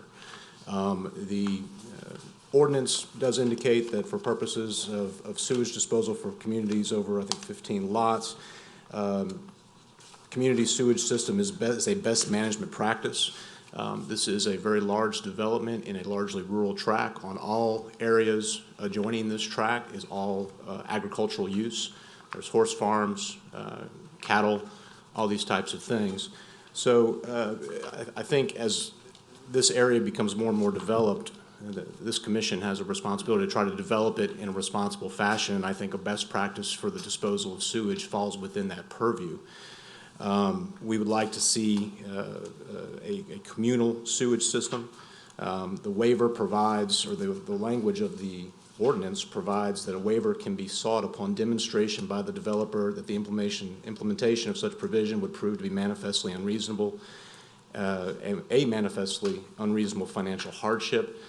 Within the packet, I did not see any information indicating what the cost would be. They just don't want to do it.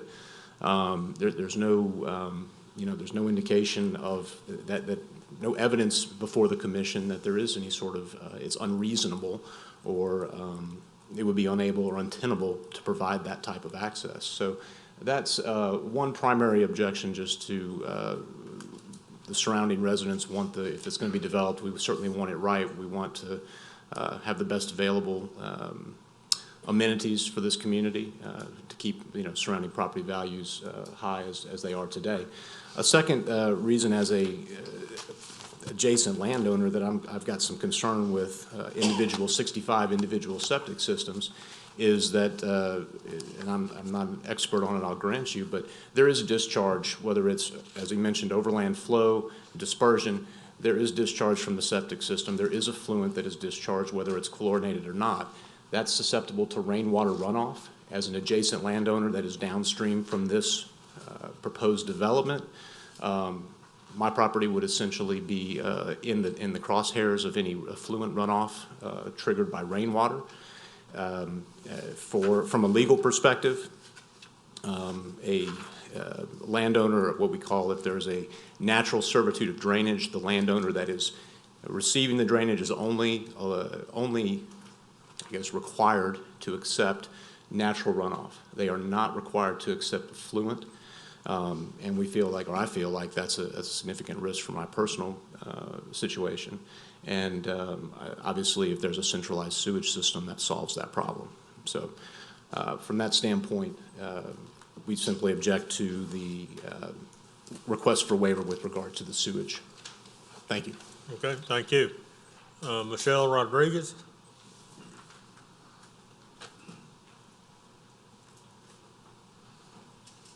Good evening. Good evening. I'm Michelle Rodriguez, and my family is the adjacent landowner directly north of this property. We have 577 acres.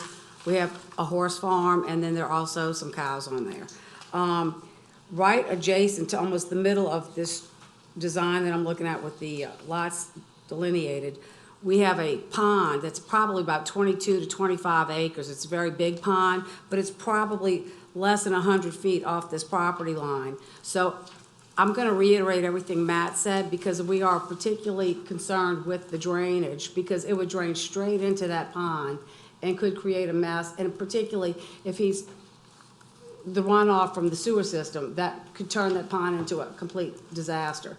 So I would like to see more studies. This is a very nice area. There's some very nice homes, and again, we can't stop development in St. Tammany Parish as much as I would like to, but I would like to see maybe, is there an architectural committee? What are the restrictions? What are the sizes of the houses that they're going to do? And maybe that's not for you all to address right now, but if we can keep the whole area nice with well thought out plans, then perhaps, we can keep our property values at where they are now, or perhaps even going up higher. So that's Okay. my comments. All right, thank you. Thank you. We'll go to rebuttal, and we'll turn it over to you folks. Yeah, I think the only thing that I would note is just with the wastewater treatment plant objection, it will be permitted through LDH and DEQ. It will comply with effluent standards that are set by those agencies. And it's not raw sewage that's being discharged. It is treated through those applications. Okay? Yes, sir. Good evening. I've built these neighborhoods both ways with community sewer and individual sewer in different places, but we could certainly provide a cost estimate to show the excessive cost of running multiple miles of sewer mains and multiple lift stations to cover this 400-acre tract, but it absolutely is cost prohibitive. The second thing, even with community sewer, there's still discharge, and there's the same amount of discharge. The discharges are determined by the number of residences, and the amount of discharge is going to be the same whether it flows out of the end of a community sewer system or it flows out of 65 individual sewer systems. Mr. Garvey is correct that these systems will have a discharge, but our intent is to require all the discharges to be, as per DEQ and DHH standards, to be maintained on property is the way it's described, or contained on property. And there's different ways now with the systems to be able to achieve that. So that will be part of the restrictive covenants, that all individual plants installed will be required to meet contained on property or contained on site discharges.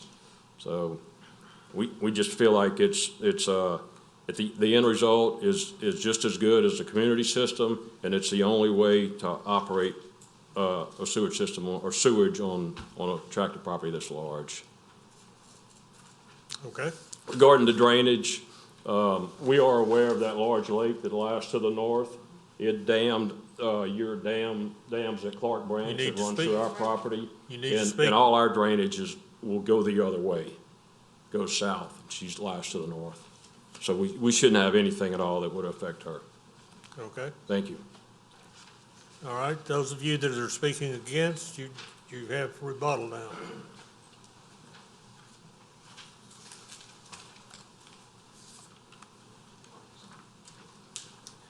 With regard to rebuttal, just two quick points. One is with regard to the sewage discharge, whether it's DEQ permitted or not, that does not override Louisiana law with regard to the natural servitude of drainage. So I can provide the council with a case on point for that if you're interested.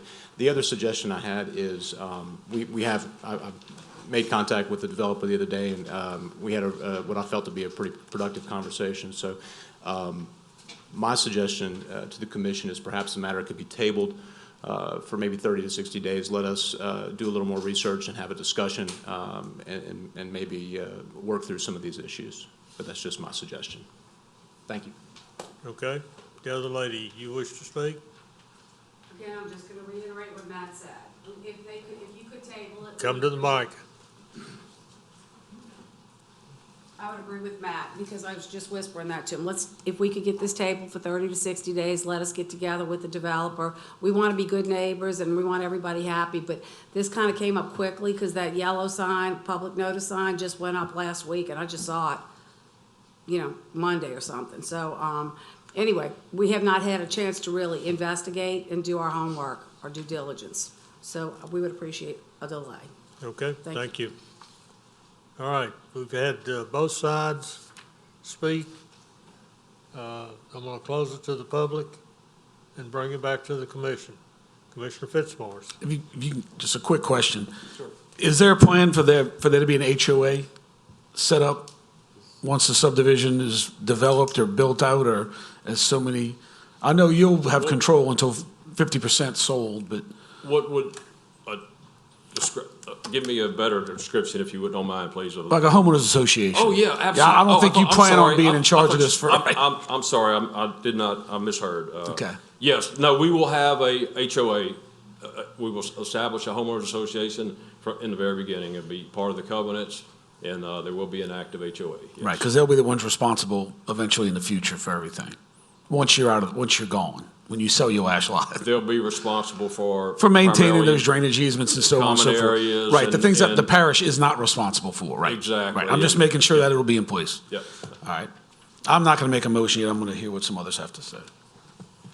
Commissioner McInnes. I have a lot of questions for the developers. Will you be clearing the entire 400 acres before you begin? No, ma'am, we will not clear. We will do a select timber cut on the property, but we will not clear cut or totally clear the property. When you mean select, is that like what do they call it, a subdivision cut or whatever? Real estate cut, I've Real heard it estate cut, referred to. yeah. We would probably take the timber down to somewhere in the neighborhood of a tree every 40 to 50 feet, somewhere in that, something of that spacing. Okay. Will the roads be paved or gravel? Roads will be paved. They'll be paved. Yes, ma'am.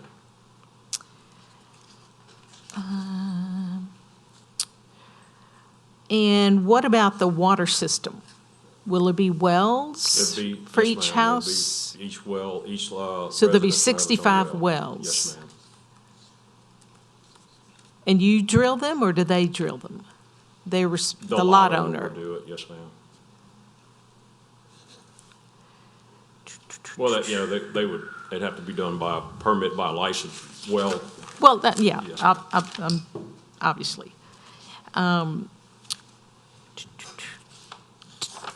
Are you guys aware that the typical buffer on a scenic stream tributary is 50 feet, and your map shows 20 feet? Along the Clark Branch. Yes. We will be applying for scenic river permits with Department of Wildlife and Fisheries and complying. I know, but might as well We could, put it in now. yeah, You have to revise that, we will. it shouldn't be a problem to change it. Yeah, the lots are big enough. Right.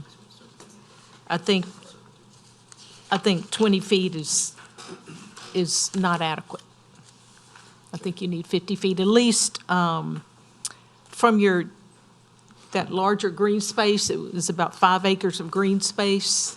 From there, south, needs to be 50 feet. And what's shown on here is the actual servitude easements, not the buffers. So the 20 So they're feet not is- the same thing. Correct, they're different. Okay. Well, I think you need like a no-cut buffer. Okay, right. We will- Ms. McGinnis, if you don't mind, if I can make a point of Sure. clarification, one of the informational items does speak to your concern right there, informing them that they would be, at the time of preliminary approval, required to get a scenic river permit, as well as show the required buffers associated with that permit on the preliminary plat at that time. Just so, I know. Yes, I saw that, and I Yes, was ma'am. very appreciative that you had that on there. yes, ma'am, so that should hopefully address your 50-foot comment at the time of preliminary approval, once they seek that Yeah. scenic river. Well, I know the scenic stream folks, Yes, ma'am. and they have, oftentimes, a lot of things get decided by the time they get involved. And it makes it very difficult for them to make the recommendations they'd like to make, because it's gone so far down the line. So I think it's good to bring it up now. We need the 50-foot buffers of no cut, or at least, no native trees cut, or, something of that sort. Certainly invasive trees like tallow trees, whack away. Okay.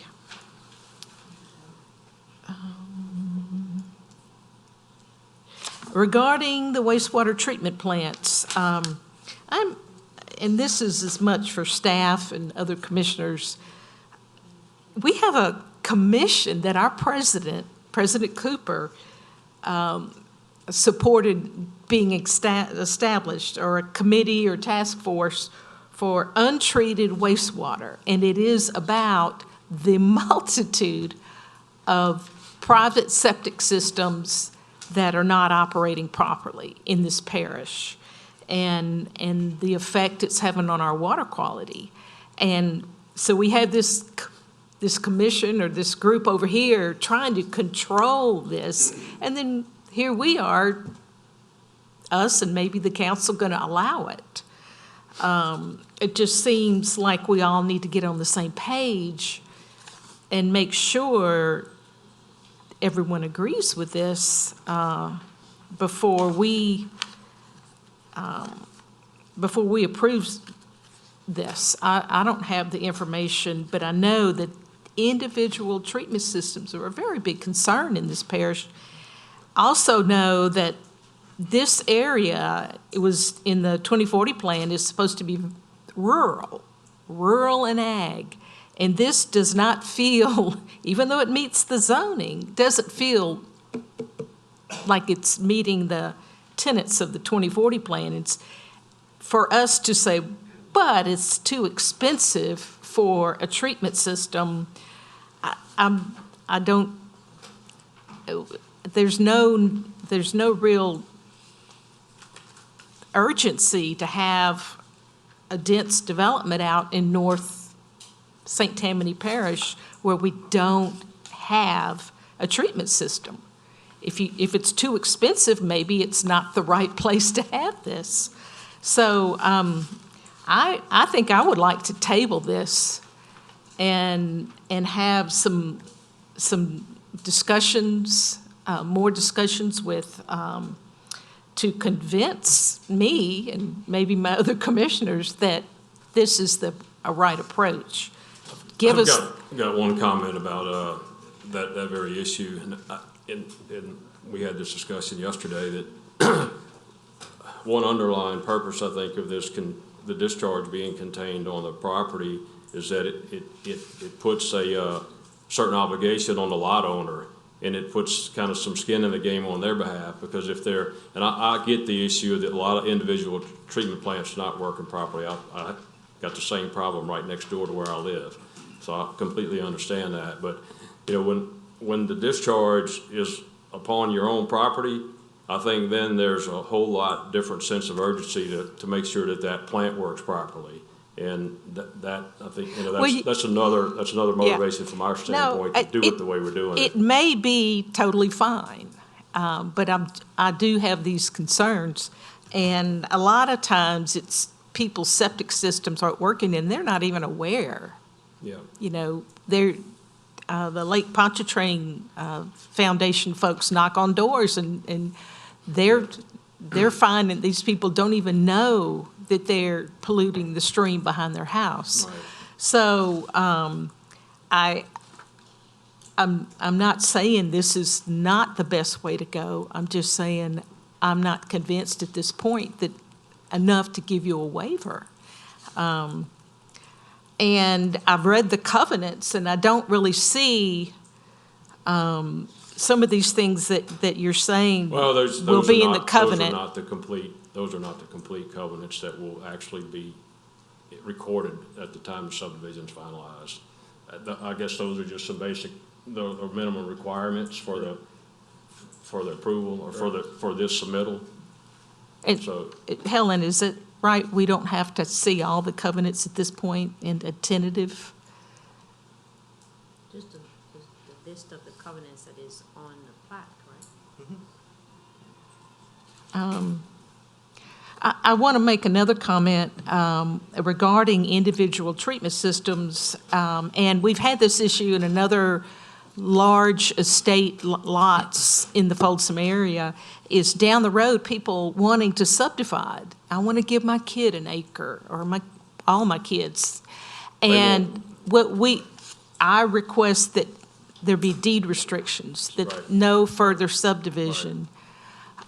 Because then you start having two houses share. 5 acres is the minimum for that zoning anyway. No, they'll come back to us to ask for a change of zoning. And I think we need to, if we do have individual septic systems, deed restrictions, no further subdivision. I sent Mr. Garver a couple samples of restrictions that we've done in other subdivisions, and I think in all of those, there was at least one common one is that the lots cannot be subdivided, and that will be a part of these as well. I think that's good. And do you have anything about businesses? What if somebody says, well, I want to build an office out, or, Residential use only, that's in the restrictions as well. okay. Yes, ma'am. And as far as the septic systems, I don't know if it's possible to have a covenant that says you must get that system annually inspected. And maybe the HOA can enforce that, because people, they don't know. Right. And it doesn't cost that much to have someone come check it out. So, I again, appreciate your answering these questions, but I am going to move to table this so that the neighbors can be more involved. Also, I would like to, I guess, hear more from the parish, whoever, as far as treatment system versus individual treatment systems. Mrs. McInnes, can you please let us know what information exactly you're looking for as far as treatment system versus central sewer? I would like to know what they think about the situation. And I'd also like to have the dollars, the estimate cost, to meet that waiver requirement, that it's too expensive. I mean, if you want me to speak a little bit to that, I'm more than happy to. We can make that a stipulation that they provide an estimate cost of what it would cost to run water and sewer. Others have done that in the past. They did it here in a summary. There's a number of different ways to provide that type of information, and if that's something you're requesting, we can make that a comment to the developer to produce that. Additionally, speaking to the task force you're talking about, we have met once. I'm actually part of that task force. So okay. Yes, ma'am. So I'm familiar with what you're talking about. And it is, to my understanding, we've only had one meeting currently, so there's a lot unfolding with it. So, take everything with a grain of salt. But the task force isn't designed to eliminate individual sewer in its entirety, because honestly, I would defer to legal, but I don't think that's possible by law. There's a mechanism for it. However, the task force is to do exactly what you just said, to educate people and to require recertifications.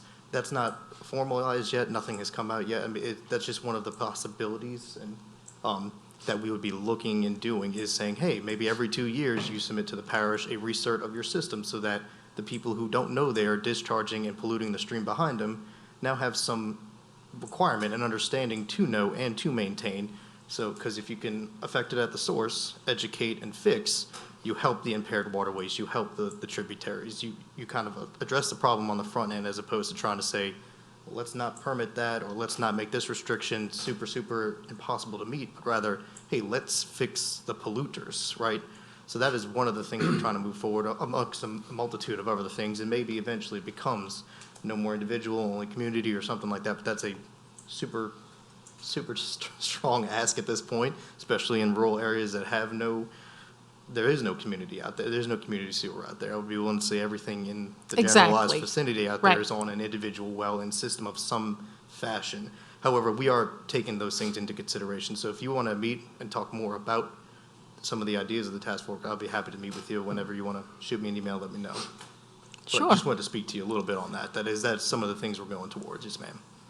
And I know it's not this committee's task to comment on proposed projects, but there's other departments with the parish that I would just like to get their thoughts. Related to sewer, we're also aware of Mr. Garber's comments about what the law allows and provides for, and that we cannot drain our effluent over his property, onto his property. We're aware that DEQ will not permit a system that discharges on someone else's private property. So his concerns are are completely appreciated, but those things are guaranteed to him by a number of mechanisms. Mhm. Again, And related to that, like we spoke yesterday, I'm more than glad to speak to you and meet with you again. yeah. I mean, this is major for this area of the parish. I just think we shouldn't rush into it. I think we ought to slow it down and make sure we're analyzing everything. Okay. Right, but for how long? You have to clarify. Did you make a motion? I did make a motion to table. For what period of A time? minimum of 1 month, just to, It's up to you.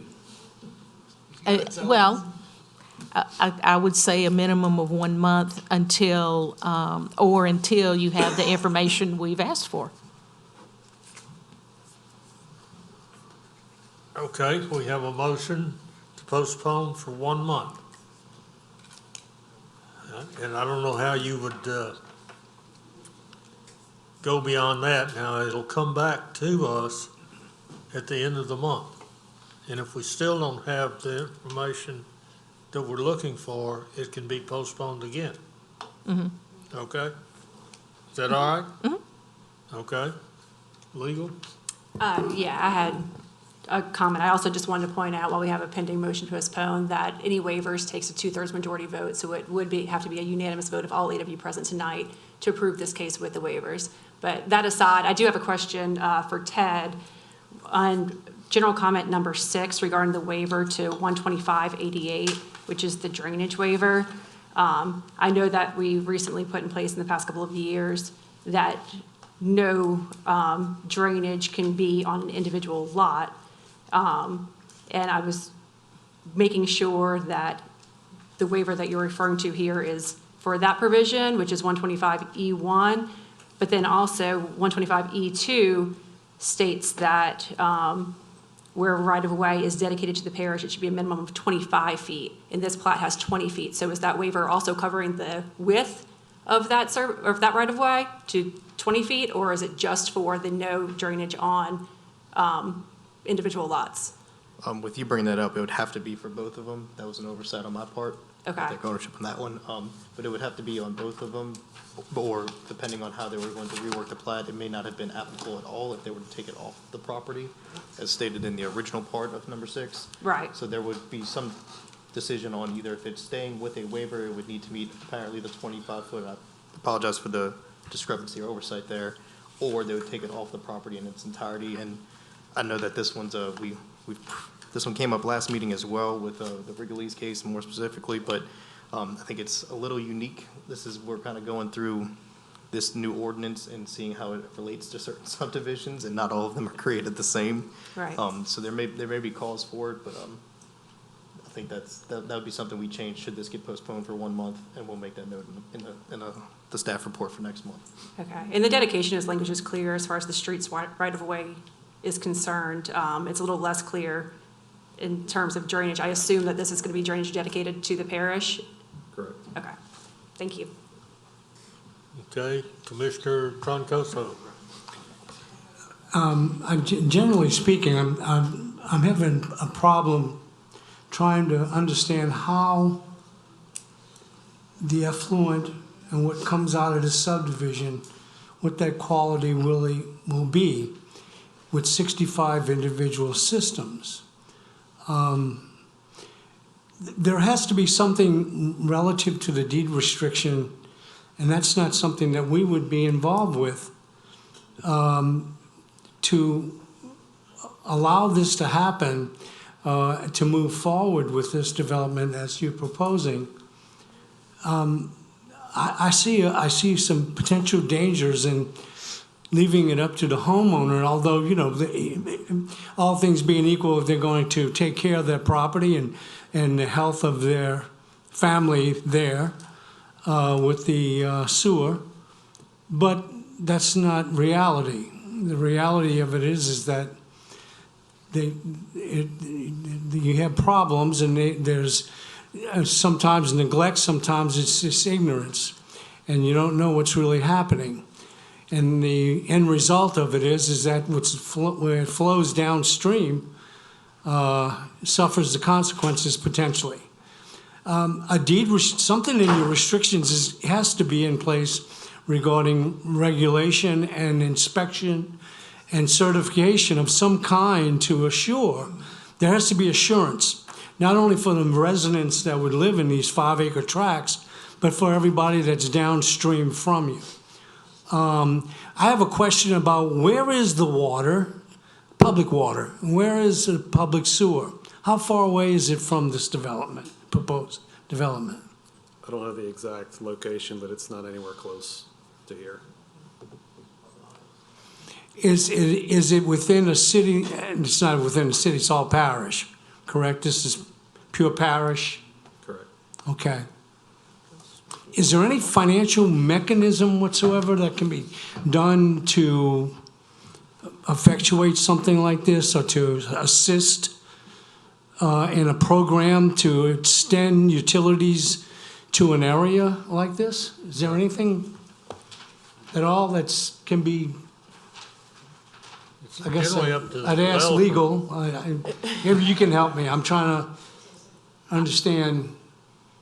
I mean, there are many different programs. I mean, the state has recently started its water sector program to give some of the COVID grant money for water and sewer development.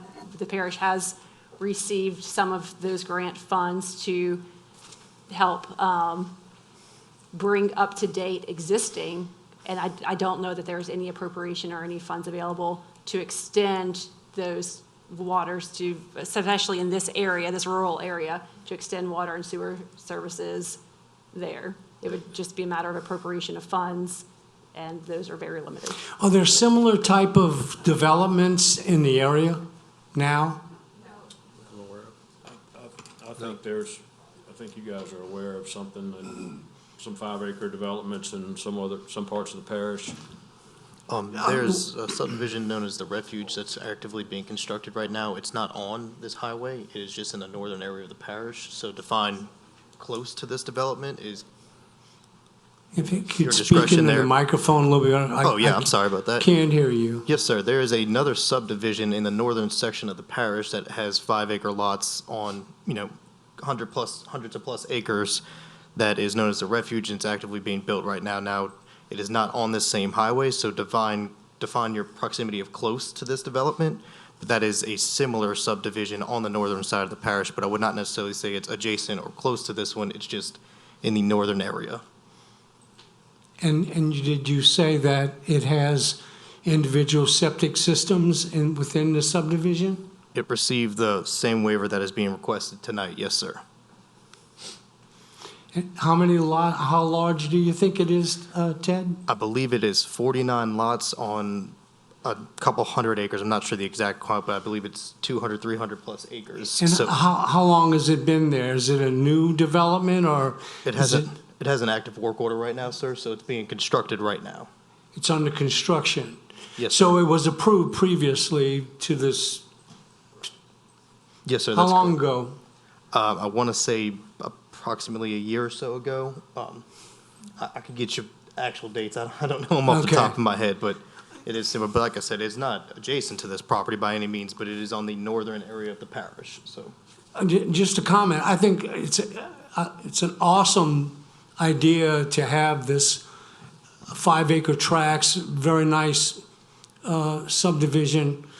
Another question I have is regarding the cul-de-sacs and relative to, I'm assuming that they meet the specifications of the parish development plans. Because cul-de-sacs, I'm only basing this off of experience in older subdivisions, are grossly inadequate, and I don't know if anybody can comment on that regarding the cul-de-sacs. School buses have trouble negotiating around cul-de-sacs in my subdivision, I know for a fact, but I think that this needs to be thought out a little bit further, and I would second, if I may, second your motion, Ms. McInnes, and to table it Okay? for some All further right. thought. We've got a motion and a second to postpone for 1 month. Commissioner Smale. Yes, I appreciate the commissioner's comments. There are some positive things about this subdivision. We do want people to move north of I-12, away from the lake. These are 5-acre lots. I'm sure all of the neighbors in the neighborhood or the surrounding area have individual sewer systems and their own water systems. Something else I'd like to point out is, any one of us, since there's only 8 of us here, and we usually have 11, right? So if any one of us was to vote no, this would kill this application, right, tonight. So when you have all 11, you would have, if one person voted no, you still would pass. But with only 8 of us, if one of us votes no, it would not pass. But, these would be brand-new sewer systems that would be permitted by St. Tammany Parish. It's not easy to get permitted a sewer system in St. Tammany Parish. There are certain requirements. These would all be brand-new systems. As far as being checked once a year or once every 2 years, are there any codes in St. Tammany Parish where a sewer system is supposed to be checked on a regular basis, or is there not any? Are we working on anything? We are working on something to have the sewer systems checked on a regular basis? How often are you proposing that we check these sewer systems? Like I said, that was one of the discussions of the committee that Ms. McInnes referenced earlier. Nothing has been finalized. Everything is still very conceptual in that. We've only had 1 meeting to date. So to say it's 1 year, 2 years guarantee, I can't tell you that for sure. The discussions that we threw out were potentially a 2-year renewal period or recert period or something along those lines. But that all is still being discussed and worked on right now. And would that be part of the rewrite of the Unified Development Code?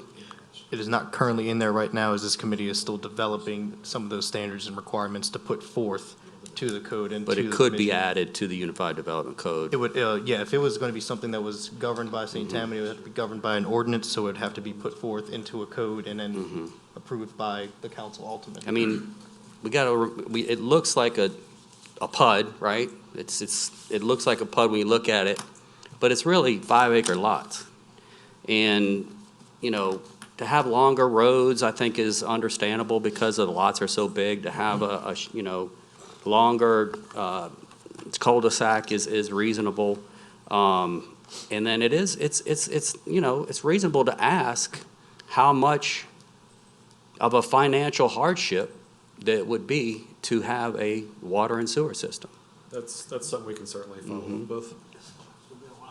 So, Yeah, it's gonna be a lot, for sure. But we do want people to move north. These are 5-acre lots.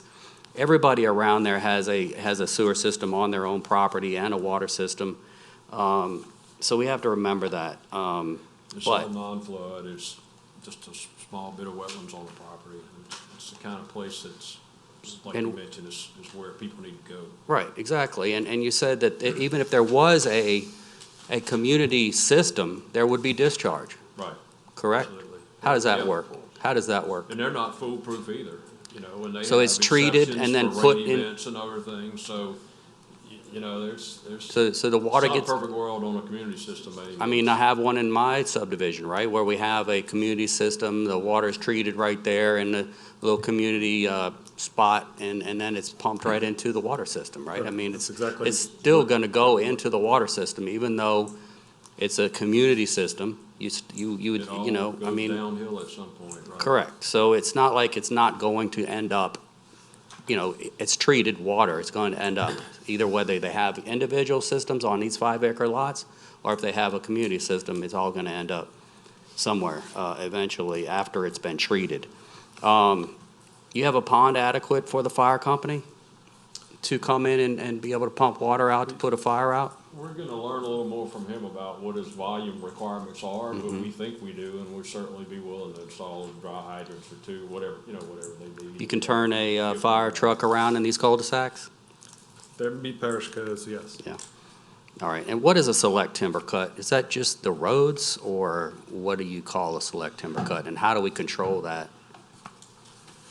Well, I'm not sure how you control it, but I mean, other than Well, whatever the, I guess that- the parish laws or the state laws are about question would- logging, but a select cut could mean, I guess, different things, but in this case, we would go there, we would take the basal area down to about 40, a tree every 40 feet, 40 to 50 feet, somewhere in there.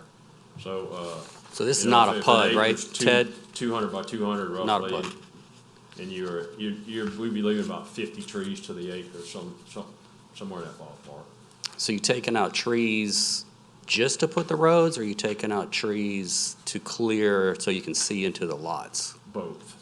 Both. Both, right. And, Obviously, where the roads go, you have right, to remove you gotta all of them, remove all the obviously, trees. And then where the lots are, the track's heavily wooded right now. So you're talking about maybe some underbrush, I'm sorry, planning, Ted, I guess, is on this. Are you, what would be the, what would be, how would they be restricted as to the number of trees that they take out? So with every subdivision, but prior to a work order, they're required to obtain a land clearing permit. The land clearing permit would need to specify what their intent is to clear. So if their intent is one tree every 40 feet, other than, clear cutting the right-of-ways, which would be needed to facilitate the road and infrastructure, that would need to be spelled out on their land clearing application and plan that gets submitted to the parish, reviewed, approved, and ultimately approved prior to the issuance of a work order, none of which could happen until this comes back before this commission again at the preliminary, because we are only at the tentative approval level right now.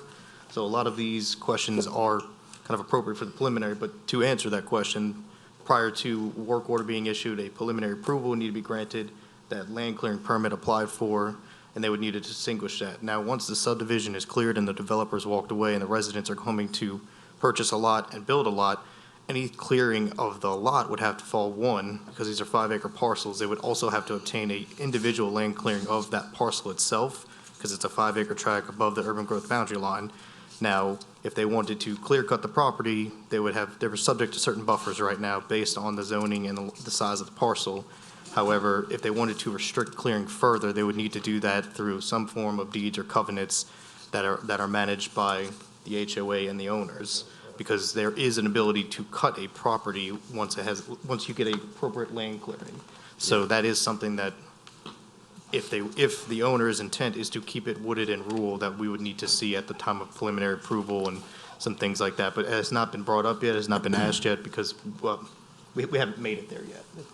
Yeah, thank you very much. I understand. I'm less concerned about what the final owner would do to his 5 acres than I am to what the developer would do. I mean, we don't want the nightmare of the PUDs that we've seen where they come in and clear cut the whole thing. I'm just making sure that that's not what's happening here. So, I'm in favor of it, but one no vote is going to kill this. So, and there's already 2 motions on the floor to go ahead and postpone it. I think that's probably what you should do, is have it postponed. So that's all. Given what you said, I think we're supportive of the deferment, and we'll get, one caveat is if y'all could tell us exactly what you need so that we come back to the next meeting prepared, because it's been kind of all over the place. Well, probably some kind of estimate of what it's going to cost to put a water system in. Okay. Sewer and water. For me, that's probably going to be about it. These other commissioners might have something else, but I think we'd also want to know what pond or how is the fire company going to be able to put out a fire if there's no fire hydrants and no water system. I got my answers, my questions answered on the select timber cut. I think that the Unified Development Code, we're working on that. I can certainly try to personally push for some type of yearly check of these sewer systems, but like I said, these will be brand-new sewer systems that would be permitted by St. Tammany Parish. I've been through the process. It's a little rigorous. And every time a house is sold, by the way, these sewer systems have to be re-permitted.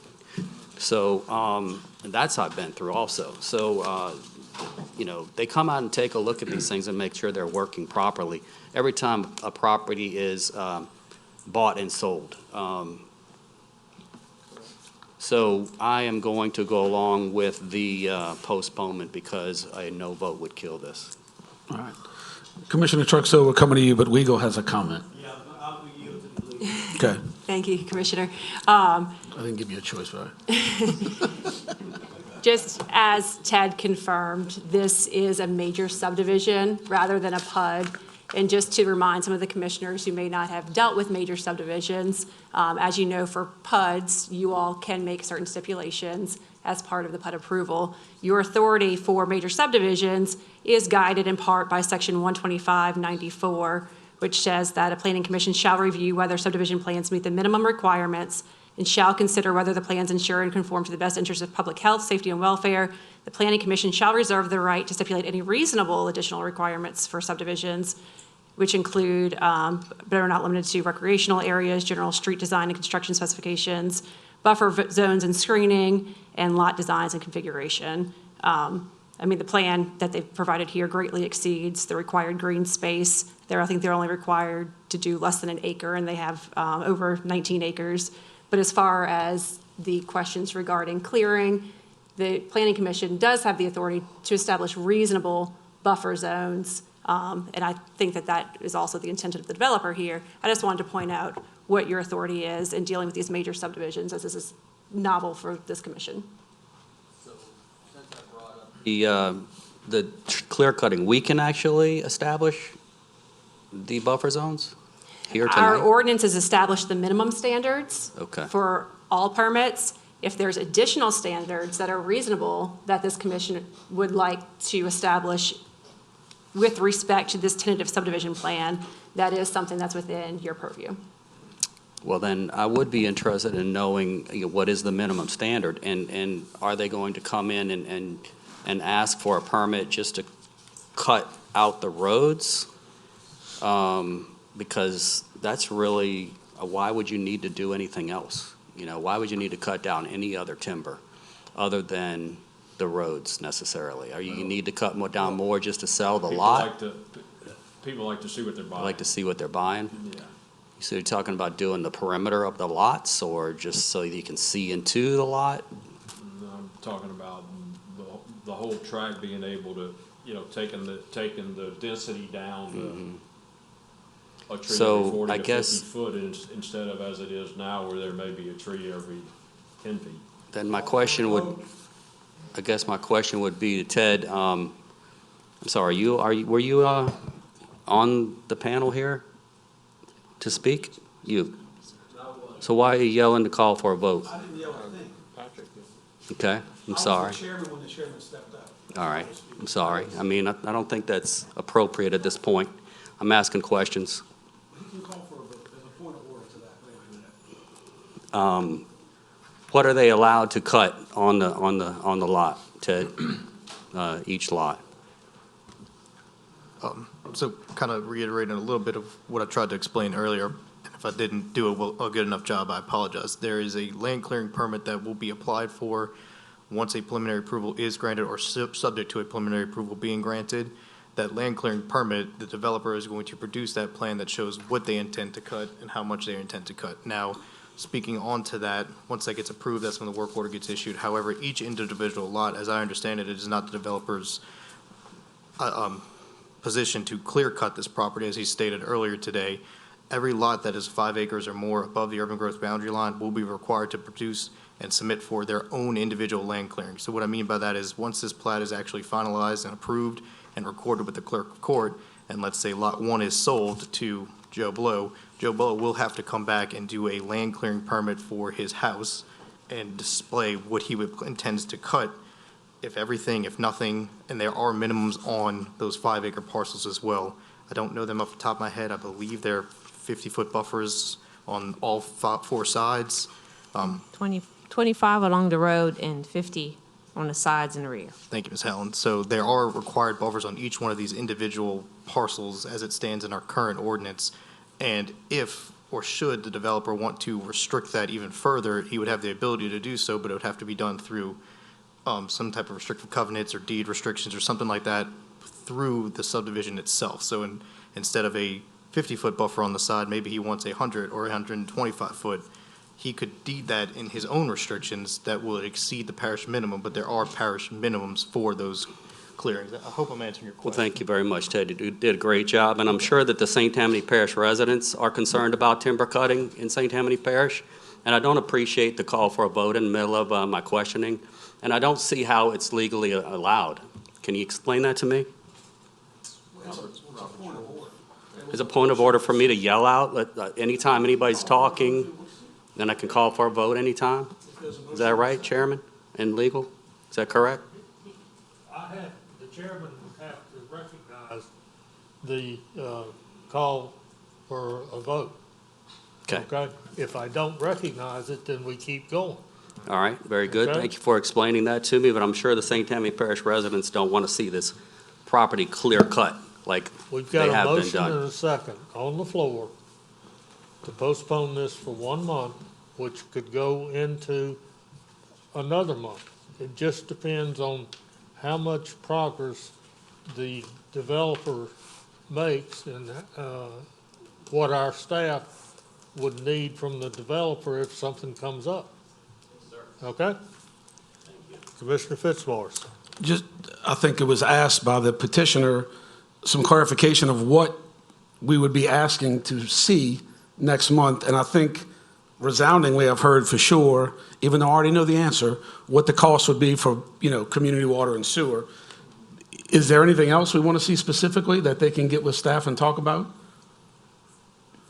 Would that do it for everybody? Yes, sir. Okay, so I think that's the burning question. Yeah, thank you. Oh, well, If I may speak? We did ask for the information for the fire department, how you're going to provide water They've got that. for them. Well, we're kind of reiterating, we're summarizing. Okay. So that wasn't mentioned by Patrick, so I'm bringing it up. Also, I would like to have time to talk to staff, to Ted in particular, about septic versus individual versus treatment system. And I encourage you guys to do the same. But that's what I want to do. I just want to note that. Anything else? No. Okay. Again, these treatment plants will be permitted through LDH and DEQ. There will be a set of effluent standards that they will establish that inherently are to protect public health. So that's kind of the governing authority and who has jurisdiction over this, and we will comply with that. Okay. Commissioner Crawford. I'm trying not to drag this out, just had one quick question.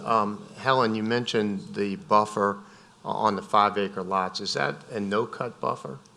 That's correct, The yes. 50-foot? The 25-foot buffer along the road. As of right now, the regulation is that you're required to provide a 25-foot buffer. Of course, we allow Okay. cutting for the driveway, and it's 50 feet on each side and 50 feet in the rear. Right. And if you look at it, most of the lots are over 5 acres, so it will be required. Each homeowner will have to apply for a land clearing permit. Right. Okay, so I'd like to just make a point. One thing I'd like to see, if you guys, when you come back, if you could come back with a proposed, what your cutting plan is at this time for the overall property. But I'd just like to note that if, it's wooded, and so the intent would be to keep what's there in these buffer zones, and it doesn't sound like that's the original intent. It seems like it might be to do more of a clearing, and then the lot is left with what's there, and then that remains part of the buffer. So just, we don't need an answer right now. Just take all that into account, but if you would come back with that information. Okay, thank you. Okay. We've got a motion and a second to postpone for 1 month. You've been given some bullets to come back to us with, so we'll go from there. Please vote.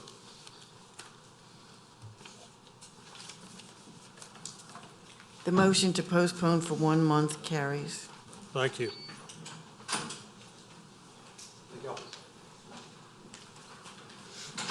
All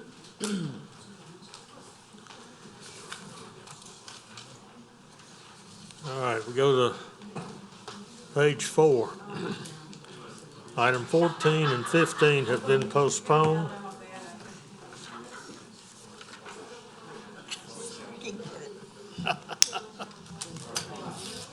All right.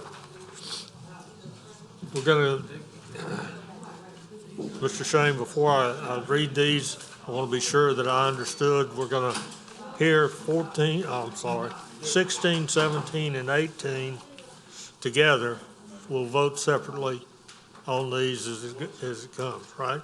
I think it's 15, 16, and 17. 16, 17, 18. I didn't, it's three, the 14 three. and 15 are postponed. Okay. Wait for them to leave. I'd like to hear all three together and have separate votes. Yes, sir. Yeah, okay. All right. Item 16 is case 2022-3191-PP, Lakeshore Villages, Phase 11, resubmitted, developer owner D.R. Horton Incorporated, Gulf Coast, engineer surveyor, Duplantis Design Group, PC, Parish Council District Representative, Honorable Jake Airy. General location, the property is located north of Oak Harbor Boulevard, west of Louisiana Highway 433, east of I-10, Slidell, Ward 9, District 13. Item 17 is case 2022-3186-PP, Lakeshore Villages Phase 12 resubmitted, developer owner D.R. Horton Incorporated, Gulf Coast, engineer surveyor Duplantis Design Group, PC, Parish Council District Representative, Honorable Jake Airy. General location, the property is located north of Oak Harbor Boulevard, west of Louisiana Highway 433, east of Interstate 10, Slidell, Ward 9, District 13. Item 18 is case 2022-3190-PP, Lakeshore Villages, Phase 13, resubmitted. Developer owner D.R. Horton Incorporated, Gulf Coast. Engineer surveyor Duplantis Design Group, PC. Parish Council District Representative, Honorable Jake Airy. General location, the property is located north of Oak Harbor Boulevard, west of Louisiana Highway 433. East of Interstate 10, Slidell, Ward 9, District 13. We're going to hear these three cases together, and we will vote on them separately. Mr. Staff. Yes, sir, thank you. Mr. Staff. Before I read the staff report, I did have a question for legal, if I may. Since there are three identical staff reports, do I have to read them 3 separate times, or can I just state that they are all the same staff report? Yeah, I think just to note that they're the same comments is adequate. All right, these are all the same 3 comments on all 3 staff reports, and I will read it one time. The preliminary plans and hydraulic study have been reviewed by this office and inspected. An inspection was made on the site on December 29th, 2022. Approval of this case shall be subject to items 1 through 3 listed below and shown on the Phase 12 and Phase 13 staff report. Thank you. Mr. Shane. Thank you, Mr. Chair. Jeff Shane of the Jones Fussell Law Firm, P.O. Box 1810 in Covington, representing the owner and developer D.R. Horton, Inc., Gulf Coast, seeking preliminary subdivision approval this evening. As you'll remember, these cases came before you last month, at which time you granted tentative subdivision approval. We are in full accord with the comments made by staff and understand that no work order can be issued until all 3 requirements have been met. We have all 3 of those items are currently being worked or in process, so we hope to deliver that information to staff soon. I guess in particular, with regard to the second comment, we understand that they'll need to see where these centralized or clustered mailbox locations will be, and we'll designate that accordingly. You'll also get an amended traffic study, and you will also get a plan approval letter from Oak Harbor Utilities. So with those comments, we ask that you grant preliminary subdivision approval. If any of you have any questions or comments, I'll be glad to address them. Okay. Thank you, Mr. Shane. You're the last Okay. All right. We're gonna close the floor to the public and bring it back to the commission. Commissioner Fitzmaurice. Yeah, based on staff comments, I'll make a motion to approve. Would you want me to read them individually? Let's do one motion at a time. Okay. The first motion is for 2022-3191 PP. Okay, we have a motion on item 16, which is 2022-3191-PP. Commissioner Smale. So, Mr. Shane, tell me about the traffic impact analysis for Lakeshore Villages. It has to be updated because of the increase in the number of lots? Yes, sir. So all of the mitigation, all of the improvements to the intersections are in place. And all of the improvements for Lakeshore Village were done pursuant to a plan that was designed and approved not only by the developer, but also by the parish through its traffic engineer and LADOTD. Because as you know, the property abuts or is very near not only the service road, Housey Beach, but also the interstate. So I think it's a foregone conclusion, and Mr. Reynolds can comment if he feels otherwise, that the traffic improvements that are in place are more than adequate for the lots that are in these three phases. However, I think it is a good requirement that the traffic study be updated to include the additional lots that will now be in those three phases, so that there's no doubt that you have a professional opinion, a signed, stamped traffic impact analysis report submitted by the developer that suggests that the mitigation, the improvements that are in place in that area are adequate to take care of these three phases. That work would have probably been completed by now, but for the fact that our consultant left the company that did the first report. So the company is still going to do the updated report, but we literally lost our key person that was working that report. But we anticipate that being submitted in the very near future and do not anticipate any negative results.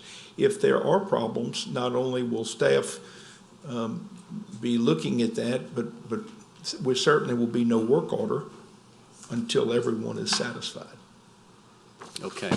I did, after the last meeting when we, the number of lots increased, and I did reach out to the Councilman Jake Airy and ask him about this subdivision in general.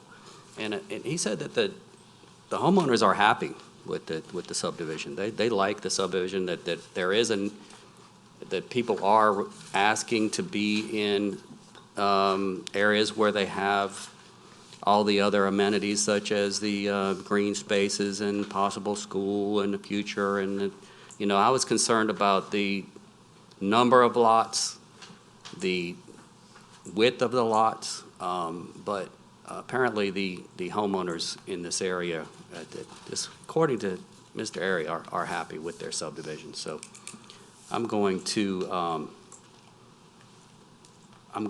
cede to Mr. Truxillo on this one. Mr. Truxillo. Thank you, Commissioner. It seemed like everything was done according to what we requested, and I second the motion. Okay, that's on 3191 PP. Okay, we got a motion and a second to approve item 16. Please vote.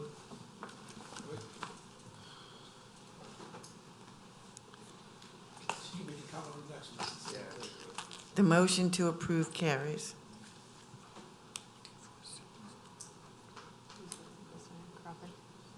Commissioner Crawford, what was your vote? I voted yea on that. Okay, thank you.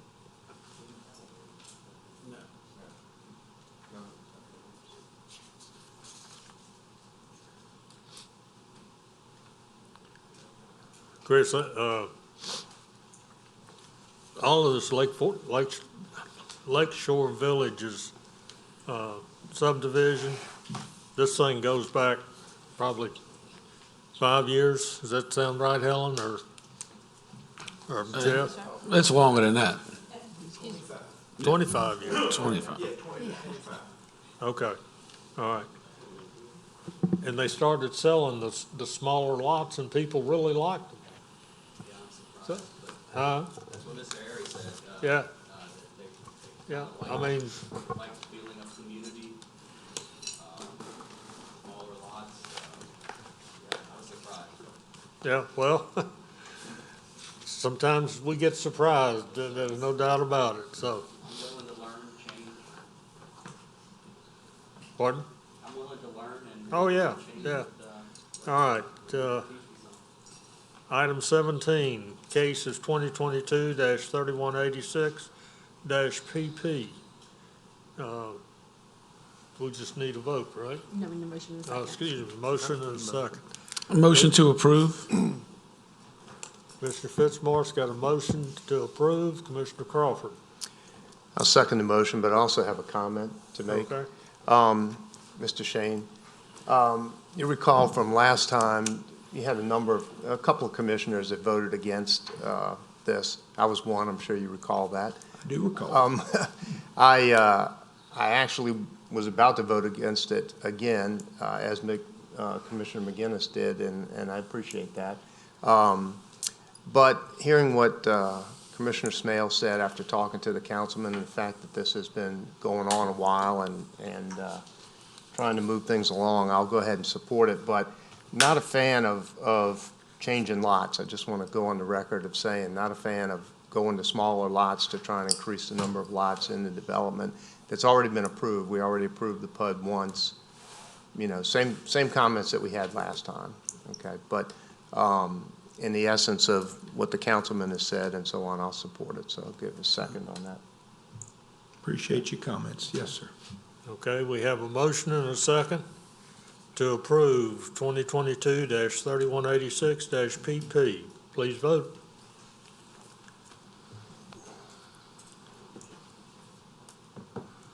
The motion to approve carries. Okay. We go to item 18, case is 2022-3190-PP. Commissioner Fitzmaurice. Motion to approve. Motion by Commissioner Fitzmaurice to approve. Do I have a second? Commissioner Truxillo. Second. Second by Commissioner Truxillo. Any further discussion? Please vote.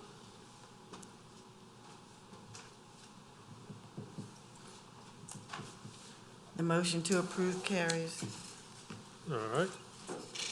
Thank you. And we go to page 5. But gee, that's postponed. So do we have any old business? Do we have any new business? Yes, sir. All right. I have a question. Can we shorten these meetings? Sure. I go to sleep, it's easy, as long as somebody wakes me up. I thought that this commission had traditionally worked under a rule that when a motion for postponement was made, that it took precedent, and that typically the body would move on the motion.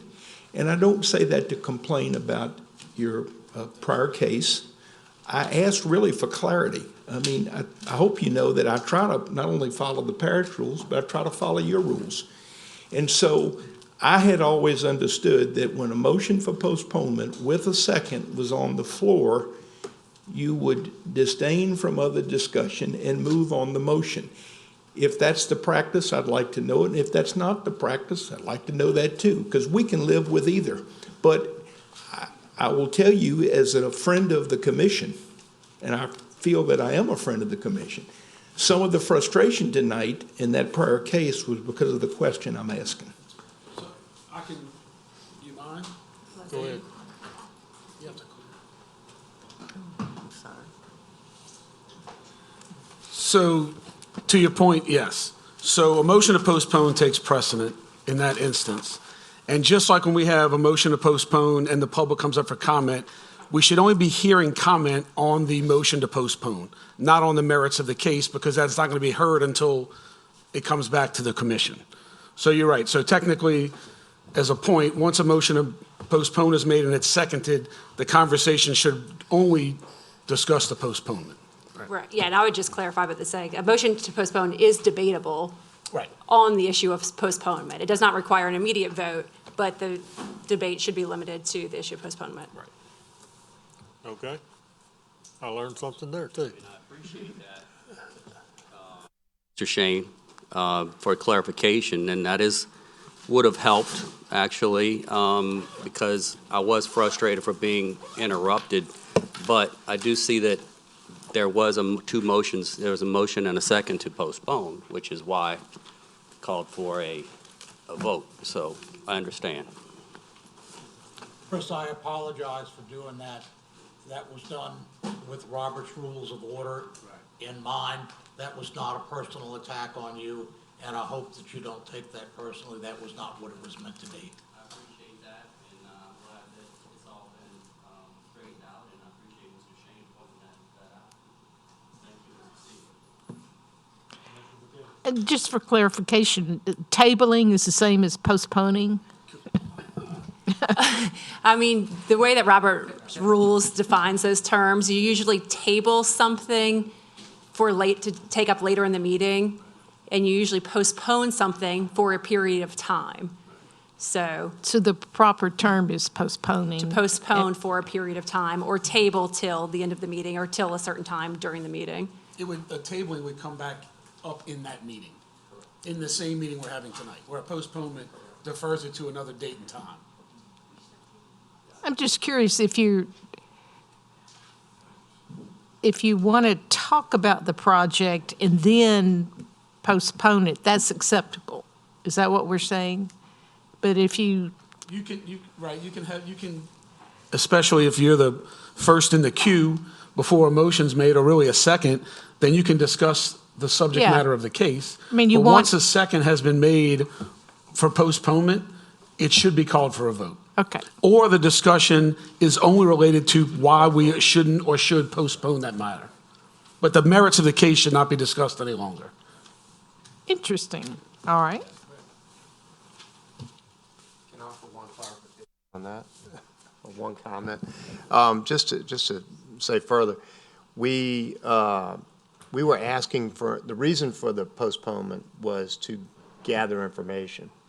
The discussion, I think, was about that information and what information they needed, and then obviously the question is a good question. Please clarify what that information is. So I think it was basically about the postponement.